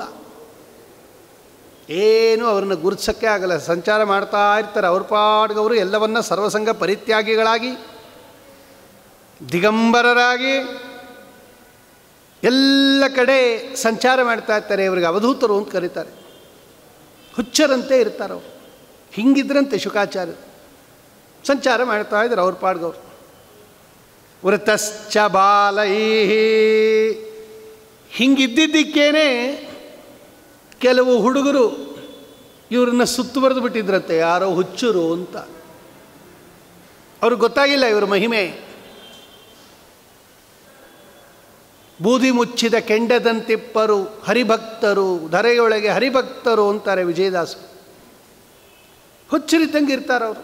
ನಮ್ಮನ್ನು ಯಾರು ಗುರುತಿಸಬಾರ್ದು, ಜಗತ್ತಿಗೆ ಸಿಕ್ಕಾಕ್ಕೋಬಾರ್ದು ಅಂತಲೇ ಅವ್ರು ಹಂಗಿರ್ತಾರಂತೆ. ಅವ್ರು ಹಂಗಿದ್ದಾರೆ ಅಂತ ಗೊತ್ತಿಲ್ಲದೆ, ಅವರು ಮಹಾನುಭಾವರು ಅಂತ ಗೊತ್ತಿಲ್ದಂಗೆ ಈ ಕೆಲವು ಹುಡುಗರು ಏನು ಮಾಡಿದಾರಂತೆ, ಅವ್ರನ್ನ ಸುತ್ತಾಕ್ಕೊಂಡಿದ್ದಾರಂತೆ ಹುಚ್ಚರು ಅಂತ. ಯಾರು ಹುಚ್ಚ ಬಂದಿಯಾನೆ ಅಂತ ಕಲ್ಲು ತೊಗೊಂಡು ಹೊಡೆಯೋದು, ಏನೇನೋ ಮಾತಾಡೋದು, ಉಗುಳೋದು, ಹೊಡೆಯೋದು. ವೃತಶ್ಚ ಬಾಲೈ ಅವಧೂತ ವೇಷ, ಸಂತೋಷವಾಗಿರ್ತಾರಂತೆ ನೋಡ್ರಿ. ಏಕಾದಶ ಸ್ಕಂದದಲ್ಲಿ ಅವಧೂತ ಗೀತ ಅಂತಲೇ ಒಂದಿದೆ. ಏನೂ ಇರಲ್ಲ ಅವ್ರ ಹತ್ರ, ಆದರೆ ಸಂತೋಷವಾಗಿರ್ತಾರೆ. ಒಂದು ಪದಾರ್ಥ ಇಟ್ಕೊಂಡಿರಲ್ಲ ಅವ್ರಿಗೆ, ಬರೀ ಕೈ. ಆನಂದವಾಗಿರ್ತಾರಂತೆ. ಸುಖ ಎರಡು ಥರ. ಪದಾರ್ಥಗಳಿಂದ ಬರತಕ್ಕಂಥ ಸುಖ ಒಂದು, ನಮ್ಮ ಒಳಗಡೆ ಇರ್ತಕ್ಕಂಥ ಸುಖವನ್ನು ಅನುಭವಿಸೋದು ಒಂದು. ಇವತ್ತು ನಮಗೆ ಪದಾರ್ಥಗಳಿಂದ ಸುಖ ಬರ್ತಾ ಇರೋದು, ಹೊರಗಡೆಯಿಂದ ಸುಖ ಬರ್ತಾ ಇದೆ. ಪದಾರ್ಥ ಇದ್ದರೆ ಸುಖ, ಪದಾರ್ಥ ಇಲ್ಲದೆ ಇದ್ದರೆ ಸುಖ ಇಲ್ಲ. ನಮ್ಮ ಮನೆ ಬರೋ ಹಂಗೆ ಇವತ್ತು. ಇದಕ್ಕೆ ವಿಷಯಜನ್ಯ ಸುಖ ಅಂತ ಕರೀತಾರೆ ಶಾಸ್ತ್ರದಲ್ಲಿ. ವಿಷಯ ಅಂದರೆ ಪದಾರ್ಥ. ಈಗೇನೋ ಒಂದು ಒಳ್ಳೆ ವಸ್ತು ನೋಡಿದ್ವಿ, ಸಂತೋಷ ಆಗುತ್ತೆ. ನಾಳೆ ನೋಡಲಿಲ್ಲ, ಅದು ದುಃಖ ಆಗುತ್ತೆ. ಇವತ್ತೊಂದು ಒಳ್ಳೆ ಹಣ್ಣು ತಿಂದ್ವಿ, ಸುಖ ಆಗುತ್ತೆ. ನಾಳೆ ಹಣ್ಣು ಯಾರೂ ಕೊಡಲಿಲ್ಲ, ಹಣ್ಣು ತಿನ್ನಲಿಲ್ಲ, ದುಃಖ ಆಯಿತು. ಪದಾರ್ಥ ಇದ್ದರೆ ಸುಖ, ಪದಾರ್ಥ ಇಲ್ಲದೆ ಇದ್ದರೆ ದುಃಖ. ಇದಕ್ಕೆ ವಿಷಯಜನ್ಯ ಸುಖ ಅಂತ ಕರೀತಾರೆ. ವೈಶೇಷಿಕ ಸುಖ ಅಂತ ಕರೀತಾರೆ, ಬಾಹ್ಯ ಸುಖ ಅಂತ ಕರೀತಾರೆ. ಇದು ಪ್ರಯೋಜನ ಇಲ್ಲ. ಇದು ದಿನಾಗಲೂ ಹಾಗೆ ಇರುತ್ತೆ ಅಂತ ಏನು ಗ್ಯಾರಂಟಿ ಇಲ್ಲ. ನಮ್ಮೊಳಗೆ ಇರ್ತಕ್ಕಂತಹ ಸುಖ ಇದೆ ನೋಡಿ. ಇದಕ್ಕೆ ಯಾವ ಪದಾರ್ಥನೇ ಬೇಡ. ಇದರ ಜೊತೆಗೆ ಭಗವಂತನಿಂದ ಬರ್ತಕ್ಕಂಥ ಸುಖ ಒಂದಿದೆ. ಇವ್ರಿಗೆಲ್ಲ ಆತ್ಮಾರಾಮರು ಅಂತ ಕರೀತಾರೆ ನೋಡ್ರಿ. ಆತ್ಮಾರಾಮರು ಅಂತ ಹೆಸರು ಇವ್ರಿಗೆ. ಆತ್ಮ ಅಂದರೆ ಪರಮಾತ್ಮ, ಅವನಿಂದ ರಾಮ ಸಂತೋಷ ಪಡ್ತಾರಂತೆ ಇವರಿಗೆಲ್ಲ. ಅದಕ್ಕೆ ಸುಖಾಚಾರ್ಯರಿಗೆ ಏನಂತ ಕರೀತಾರೆ, ಆತ್ಮಾರಾಮರವರು. ಅಂದರೆ ಭಗವಂತನಿಂದ ಯಾರು ಸಂತೋಷ ಪಡ್ತಾರೆ ಇವ್ರಿಗೆ ಆತ್ಮಾರಾಮರು ಅಂತ ಕರೀತಾರೆ. ಭಗವಂತ ಎಲ್ಲೂ ಹೋಗೋದಿಲ್ವಲ್ಲ, ಪರ್ಮನೆಂಟ್ ಆಗಿರ್ತಾನಲ್ವ. ಭಗವಂತ ಪರ್ಮನೆಂಟ್ ಇರ್ತಾನೆ, ಅವನಿಂದ ಬರೋ ಸುಖನೂ ಪರ್ಮನೆಂಟ್ ಆಗಿರುತ್ತೆ. ಆದರೆ ಪದಾರ್ಥ ಹಂಗಲ್ಲ, ಅದೇನು ಡೈಲಿ ಇರುತ್ತಾ. ಒಂದು ದಿವಸ ಭಕ್ಷ್ಯ ಮಾಡ್ಕೊಂಡ್ವಿ, ತಿಂದುಬಿಟ್ವಿ, ಭಾಳ ಸಂತೋಷ ಆಯಿತು. ಮಾರನೇ ದಿವಸ ಗೊಡ್ಸಾರು ತಂದು ಹಾಕ್ದ ಅವನು. ಅಯ್ಯಯ್ಯೋ ನಿನ್ನೆ ಚಿರೋಟಿ ಮಾಡಿದ್ರಲ್ಲ, ಇವತ್ತಿಲ್ಲ ನೋಡಿ, ಇವತ್ತು ದುಃಖ ಆಗುತ್ತೆ. ಯಾಕೆ ಇವತ್ತು ಚಿರೋಟಿ ಇಲ್ವಲ್ಲ ನೋಡಿ. ಪದಾರ್ಥದಿಂದ ಬರೋ ಸುಖ ಟೆಂಪರರಿ ಸುಖ, ಪರಮಾತ್ಮನಿಂದ ಬರೋ ಸುಖ ಪರ್ಮನೆಂಟ್ ಸುಖ. ಆ ಪರ್ಮನೆಂಟ್ ಸುಖ ಉಳ್ಳವರು ಇವರು. ವೃತಶ್ಚ ಬಾಲೈರವಧೂತ ವೇಷ. ಇಂಥ ಶುಕಾಚಾರ್ಯರು ಪರೀಕ್ಷಿತ್ ರಾಜರ ಹತ್ರ ಬಂದರು ಅಂತ ಭಾಗವತದಲ್ಲಿ ವರ್ಣನೆ ಮಾಡಿದ್ದಾರೆ. ಇದಕ್ಕೆ ಶುಕಾಗಮನ ಪ್ರಕರಣ ಅಂತ ಕರೀತಾರೆ. ಶುಕಾಚಾರ್ಯರು ಪರೀಕ್ಷಿತ್ ರಾಜರ ಬಳಿಗೆ ಬಂದರು. ರಾಜವಿರಾಗದಿಂದ ಕೂಡಿರ್ತಕ್ಕಂಥ ಪರೀಕ್ಷಿತ್ ರಾಜನ ಬಳಿಗೆ ಶುಕಾಚಾರ್ಯರು ಬಂದರು. ಅವನು ಪ್ರಶ್ನೆ ಕೇಳಿದ್ದ ಮುನಿಗಳನ್ನು, ಒಬ್ಬ ಮರಣೋನ್ಮುಖನಾಗಿರ್ತಕ್ಕಂಥ ವ್ಯಕ್ತಿ ಏನು ಮಾಡಬೇಕು, ಯಾರನ್ನು ಜಪ ಮಾಡಬೇಕು, ಯಾರನ್ನು ಸ್ಮರಣೆ ಮಾಡಬೇಕು, ಯಾರನ್ನು ಧ್ಯಾನ ಮಾಡಬೇಕು, ಯಾರನ್ನು ಭಜನೆ ಮಾಡಬೇಕು, ಆ ಕಾಲದಲ್ಲಿ ಏನು ಮಾಡಬಾರದು ಅದು ಕೇಳಿದ್ದ ಅವನು. ಮಾಡಬಾರದ್ದೇನು, ಮಾಡಬೇಕಾಗಿರೋದೇನು ಎರಡೂ ಕೇಳಿದ. ಯಾಕೆಂದರೆ ಮಾಡಬಾರದ್ದು ಮಾಡಿದ್ರೆ ಅದು ತಪ್ಪಾಗುತ್ತಲ್ವ. ಆ ಕಾಲದಲ್ಲಿ ಏನನ್ನು ಮಾಡಬಾರದು, ಏನನ್ನು ಮಾಡಬೇಕು. ಬ್ರೂಹಿ ಯದ್ವಾ ವಿಪರ್ಯಯಂ ಅಂತ ಕೇಳ್ತಾರೆ ಅವರು. ಯಾವುದನ್ನು ಮಾಡಬಾರ್ದು ಅದನ್ನು ಹೇಳ್ರಿ ಸ್ವಾಮಿ. ಅವರೆಲ್ಲ ಸುಮ್ಮನೆ ಕೂತಿದ್ರು. ಯಾಕೆ ಅವ್ರಿಗೆಲ್ಲ ಗೊತ್ತು ಇದಕ್ಕೆ ಉತ್ತರ ಹೇಳೋ ಮಹಾನುಭಾವರು ಬೇರೆಯವರು ಬರ್ತಾರೆ ಅಂತ. ಅದಕ್ಕೆ ಆ ಮುನಿಗಳೆಲ್ಲ ವೇದವ್ಯಾಸ ದೇವರು ಸೇರಿದಂತೆ ನಮ್ಮ ಸ್ವಾಮಿನೂ ಕೂತಿದ್ದಾರೆ ಅಲ್ಲಿ, ಪರಶುರಾಮ ದೇವರು ಕೂತಿದ್ರು, ವೇದವ್ಯಾಸ ದೇವರು ಕೂತಿದ್ರು. ಆದರೂ ಸುಮ್ಮನೆ ಕೂತ್ಕೊಂಡ್ಬಿಟ್ಟ ಭಗವಂತ. ಭಗವಾನ್ ವ್ಯಾಸ ಪುತ್ರ, ನನ್ನ ಮಗ ಬರ್ತಾನೆ ಅಂತ ಗೊತ್ತವ್ರಿಗೆ. ಯಾಕೆ ಇಲ್ಲಿಂದ ಆರ್ಡ್ರ್ ಮಾಡಿಬಿಟ್ಟಿಯಾನೆ ಭಗವಂತ ಬಾಬಾ ಅಂತ. ಅದಕ್ಕೆ ಅವ್ನು ಸುಮ್ಮನೆ ಕೂತಿದ್ರು ವೇದವ್ಯಾಸ ದೇವರು. ವೇದವ್ಯಾಸ ದೇವರು ಸುಮ್ಮನೆ ಕೂತಿದ್ದಕ್ಕೆ ವ್ಯಾಸಪುತ್ರರು ಬಂದಿದ್ದು. ಭಗವಾನ್ ವ್ಯಾಸಪುತ್ರ ಗಾಂ ಅಟಮ ಯದೃಚ್ಛಯ ಗಾಂ ಅಟಮಾನೋ ಅನಪೇಕ್ಷ ಅಲಕ್ಷಲಿಂಗ ನಿಜಲಾಭತುಷ್ಟ ವೃತಶ್ಚ ಬಾಲೈ ಅವಧೂತ ವೇಷ. ಇಷ್ಟು ಇಂಟ್ರೊಡ್ಯೂಸ್ ಮಾಡಿಕೊಡ್ತಾರೆ ರೀ ಶುಕಾಚಾರ್ಯರನ್ನು ಅವರು. ಯಾಕೆ ಅಂದರೆ ಹೇಳೋರು ಮೊದಲು ಪರ್ಫೆಕ್ಟಾಗಿರಬೇಕು. ಹೇಳುವವರು ಎಷ್ಟು ಪರ್ಫೆಕ್ಟಾಗಿರ್ತಾರೋ ಅವರ ಹೇಳಿಕೆಗಳು ಅಷ್ಟು ಪರ್ಫೆಕ್ಟಾಗಿರುತ್ತೆ. ಯದ್ವಾ ತದ್ವಾ ಬೈಯೋರ್ನ ಅಥವಾ ಯದ್ವಾ ತದ್ವಾ ಮಾತಾಡೋರ್ನ, ಯದ್ವಾ ತದ್ವಾ ಚಿಂತನೆ ಮಾಡೋರ್ನ, ಯದ್ವಾ ತದ್ವಾ ಆಹಾರ ಸ್ವೀಕಾರ ಮಾಡೋರ್ನ ಪ್ರಶ್ನೆ ಮಾಡಿದ್ರೆ ಉತ್ತರ ಯದ್ವಾ ತದ್ವಾನೇ ಇರುತ್ತೆ. ಅದಕ್ಕೆ ಶುಕಾಚಾರ್ಯರು ಎಂಥ ಉತ್ತರ ಕೊಟ್ಟಿದ್ದಾರೆ ಅನ್ನೋಕ್ಕೆ ಅವರ ವ್ಯಕ್ತಿತ್ವವನ್ನೇ ತೋರಿಸ್ತಾರೆ ಶ್ರೀಮದ್ ಭಾಗವತಕಾರರು. ಆಸೆ ಇರೋರು ಸರಿಯಾಗಿ ಉತ್ತರ ಹೇಳಲ್ಲ. ನೋಡಿ, ಇದೊಂದು ಪ್ರಾಬ್ಲಮ್ ಲೋಕದಲ್ಲಿ. ಈಗ ಅವನೇನೋ ಕೊಡ್ತಾನೆ ಅಂತ ಆಸೆ ಇರುತ್ತೆ ಅಂತ ಬಂದಿದ್ರು ಅಂತ ಇಟ್ಕೊಳ್ರಿ. ಅವ್ರು ಏನು ಕೇಳ್ತಾರೋ ಎಲ್ಲದಕ್ಕೂ ಹ್ಞೂ ಹ್ಞೂ ಅಂದ್ಬಿಡ್ತಾನೋ. ಪರವಾಗಿಲ್ವ, ಮಾಡ್ಬೋದಾ ಹಿಂಗೆ? ಓ ಮಾಡ್ಬೋದು. ಯಾಕೆ ಅವನಿಗೆ ವಿರುದ್ಧವಾಗಿ ಹೇಳಿದ್ರೆ ಎಲ್ಲಿ ದಕ್ಷಿಣೆ ಕಡಿಮೆ ಮಾಡಿಬಿಡ್ತಾನೋ ಅಂತ ಇದು ಪ್ರಾಬ್ಲಮ್ ಇರುತ್ತೆ. ಯಾಕೆಂದರೆ ಅಪೇಕ್ಷೆ ಪಟ್ಕೊಂಡು ಬಂದಿರ್ತಾರೆ. ಅವ್ನು ಕೇಳ್ತಾನೆ, ಅವನು ಹಿಂಗೆ ಇರ್ಬೋದಲ್ವ, ಹಿಂಗೆ ಮಾಡ್ಬೋದಲ್ವ, ಓ ಮಾಡ್ಬೋದಪ್ಪ, ಅದಕ್ಕೇನಂತ ಏನ್ಬಿಡ್ತಾರೆ ಇವರು. ನೋಡ್ರಿ, ಅದಿಲ್ಲ ಶುಕಾಚಾರ ಹತ್ರ. ಅದಕ್ಕೆ ನಿಜ ಲಾಭ ತುಷ್ಟ ಅನಪೇಕ್ಷ ಇದ್ದಿದ್ದಂಗೆ ಹೇಳಿದ್ದಾರೆ ಅವರು. ಕರೆಕ್ಟಾಗಿ ಹೇಳಿದ್ದಾರೆ ಅವರು. ಇರೋದೇ ಹೀಗೆ, ನಿನ್ನನ್ನು ನೋಡಿಕೊಂಡು ನಾವು ಚೇಂಜ್ ಮಾಡೋದಿಲ್ಲ. ಯಾಕೆ? ನಿನ್ನಿಂದ ನನಗೇನಾಗಬೇಕಾದಿಲ್ಲ. ನಮ್ಮನ್ನು ಕಳಿಸಿರೋರು ಯಾರು? ಎದೃಚ್ಛಯ, ಭಗವತ್ ಸಂಕಲ್ಪಾನುಸಾರ ನಾ ಬಂದಿರೋದು. ಭಗವಂತನಿಗೆ ಪ್ರೀತಿಯಾಗೋ ಹಂಗೆ ನಾನು ನಿಂಗೆ ಹೇಳಬೇಕೇ ಹೊರತು ನಿಂಗೆ ಪ್ರೀತಿಯಾಗೋ ಹಂಗಲ್ಲ. ಅದಕ್ಕೆ ಆ ಶಬ್ದ ಇರೋದದು, ಎದೃಚ್ಛಯ ಗಾಮಟಮಾನೋ ಅನಪೇಕ್ಷ. ಅಕಸ್ಮಾತ್ ನನಗೆ ಹೇಳದೇ ಇದ್ದರೆ ನೀವೇನು ಮಾಡ್ತೀರಾ? ವೇಸ್ಟ್ ಆಗುತ್ತಲ್ಲ ನೀವು ಕಲ್ತಿರೋದು. ಗಾಮಟಮಾನ, ನನ್ನ ಕೆಲಸನೇ ಇದು, ನನ್ನ ಕೆಲಸನೇ ಇದು. ಈಗ 108 ಸುತ್ತಾಗ್ತಾ ಇರುತ್ತೆ, ನಾವು ಕರೀಲಿಲ್ಲ ಅಂದರೆ ಅವ್ರಿಗೇನು ಬೇರೆ ಕೆಲಸನೇ ಇರೋದಿಲ್ವ? ಹಾಗಾದ್ರೆ ಅಠಮಾನ, ನಮ್ಮ ಕೆಲಸನೇ ಅದಪ್ಪ, ನಾವು ಭೂಮಿಯನ್ನು ಸಂಚಾರ ಮಾಡ್ತಾ ಇರ್ತೀವಿ. ನೀನು ಕೇಳಲಿಲ್ಲ ಅಂದರೆ ಇನ್ಯಾರನ್ನ ಕಳಿಸ್ತಾನೆ ಭಗವಂತ, ಇನ್ಯಾರ ಹತ್ರನೂ ಕಳಿಸ್ತಾನೆ ನಮ್ಮ ಸ್ವಾಮಿ. ನೀ ಕೇಳ್ತೀಯ ಅಂತಲೇ ನಿನ್ನ ಹತ್ರ ಕಳಿಸಿರೋದು, ಅದು ಬೇರೆ ವಿಷಯ. ಗಾಮಟಮಾನ ಅನಪೇಕ್ಷ ಅಲಕ್ಷ್ಯಲಿಂಗೋ ನಿಜಲಾವತೃಷ್ಟ ವೃತಶ್ಚ ಬಾಲೈ ಅವಧೂತ ವೇಷ.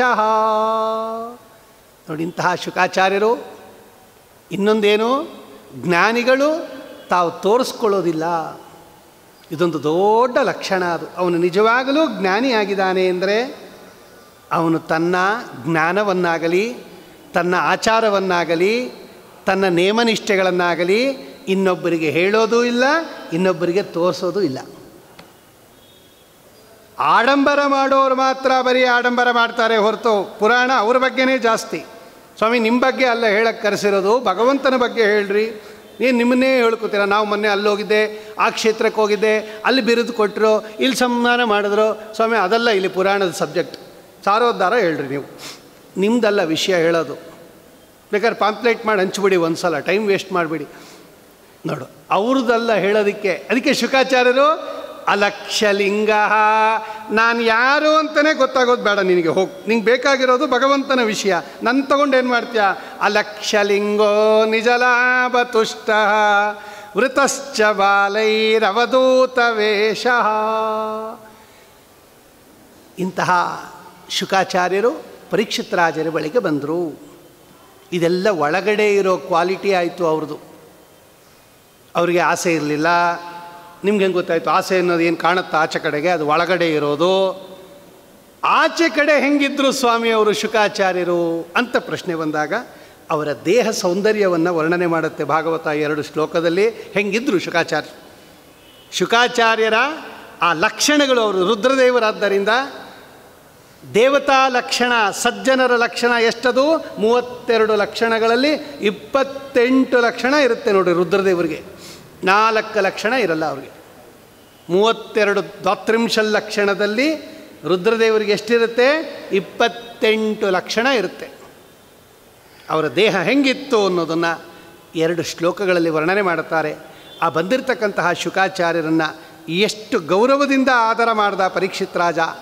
ಮನೆಗೆ ಬಂದಿರತಕ್ಕಂತಹ ಗುರುಗಳನ್ನು ಹೆಂಗೆ ಆದರ ಮಾಡಬೇಕು ಅನ್ನೋದನ್ನು ನಮಗೆ ತೋರ್ಸೋಕ್ಕೋಸ್ಕರ ಪರೀಕ್ಷಿತ್ ರಾಜ ಮಾಡಿರ್ತಕ್ಕಂತಹ ಆದರವನ್ನು ನಿರೂಪಣೆ ಮಾಡ್ತಾರೆ. ಅದೆಲ್ಲವನ್ನು ಕೂಡ ನಾಳೆ ದಿವಸ ಯಥಾಶಕ್ತಿ ಚಿಂತನೆ ಮಾಡೋಣ. ಶ್ರೀಕೃಷ್ಣಾರ್ಪಣಮಸ್ತು. ಕಾಯೇನ ವಾಚಾ ಮನಸೇಂದ್ರಿಯರ್ವ ಬುದ್ಧ್ಯಾತ್ಮನಾ ವಾ ಪ್ರಕೃತಿ ಸ್ವಭಾವಾತ್ ಕರೋಮಿ ಯದ್ಯತ್ ಸಕಲಂ ಪರಸ್ಮೈ ನಾರಾಯಣಯೇತಿ ಸಮರ್ಪಯಾಮಿ. ಶ್ರೀಕೃಷ್ಣಾರ್ಪಣಮಸ್ತು. ಶ್ರೀಮಧ್ವೇಶಾರ್ಪಣಮಸ್ತು.